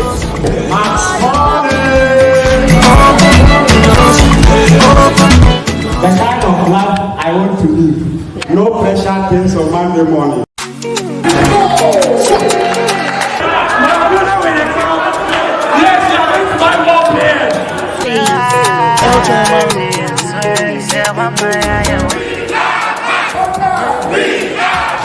Me di meni a sweetie, irradiate me somewhere. Say me so fair, mami drete, mami drete. Say me fair, bro. Yeah, me fair, bro. He said, "Wa my ayawa." Say, "Wa my ayawa." This year, we no come to play.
nothing to you. You just want to injure me with that.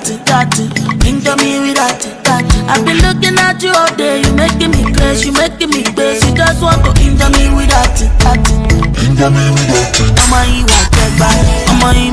One is to have a vacation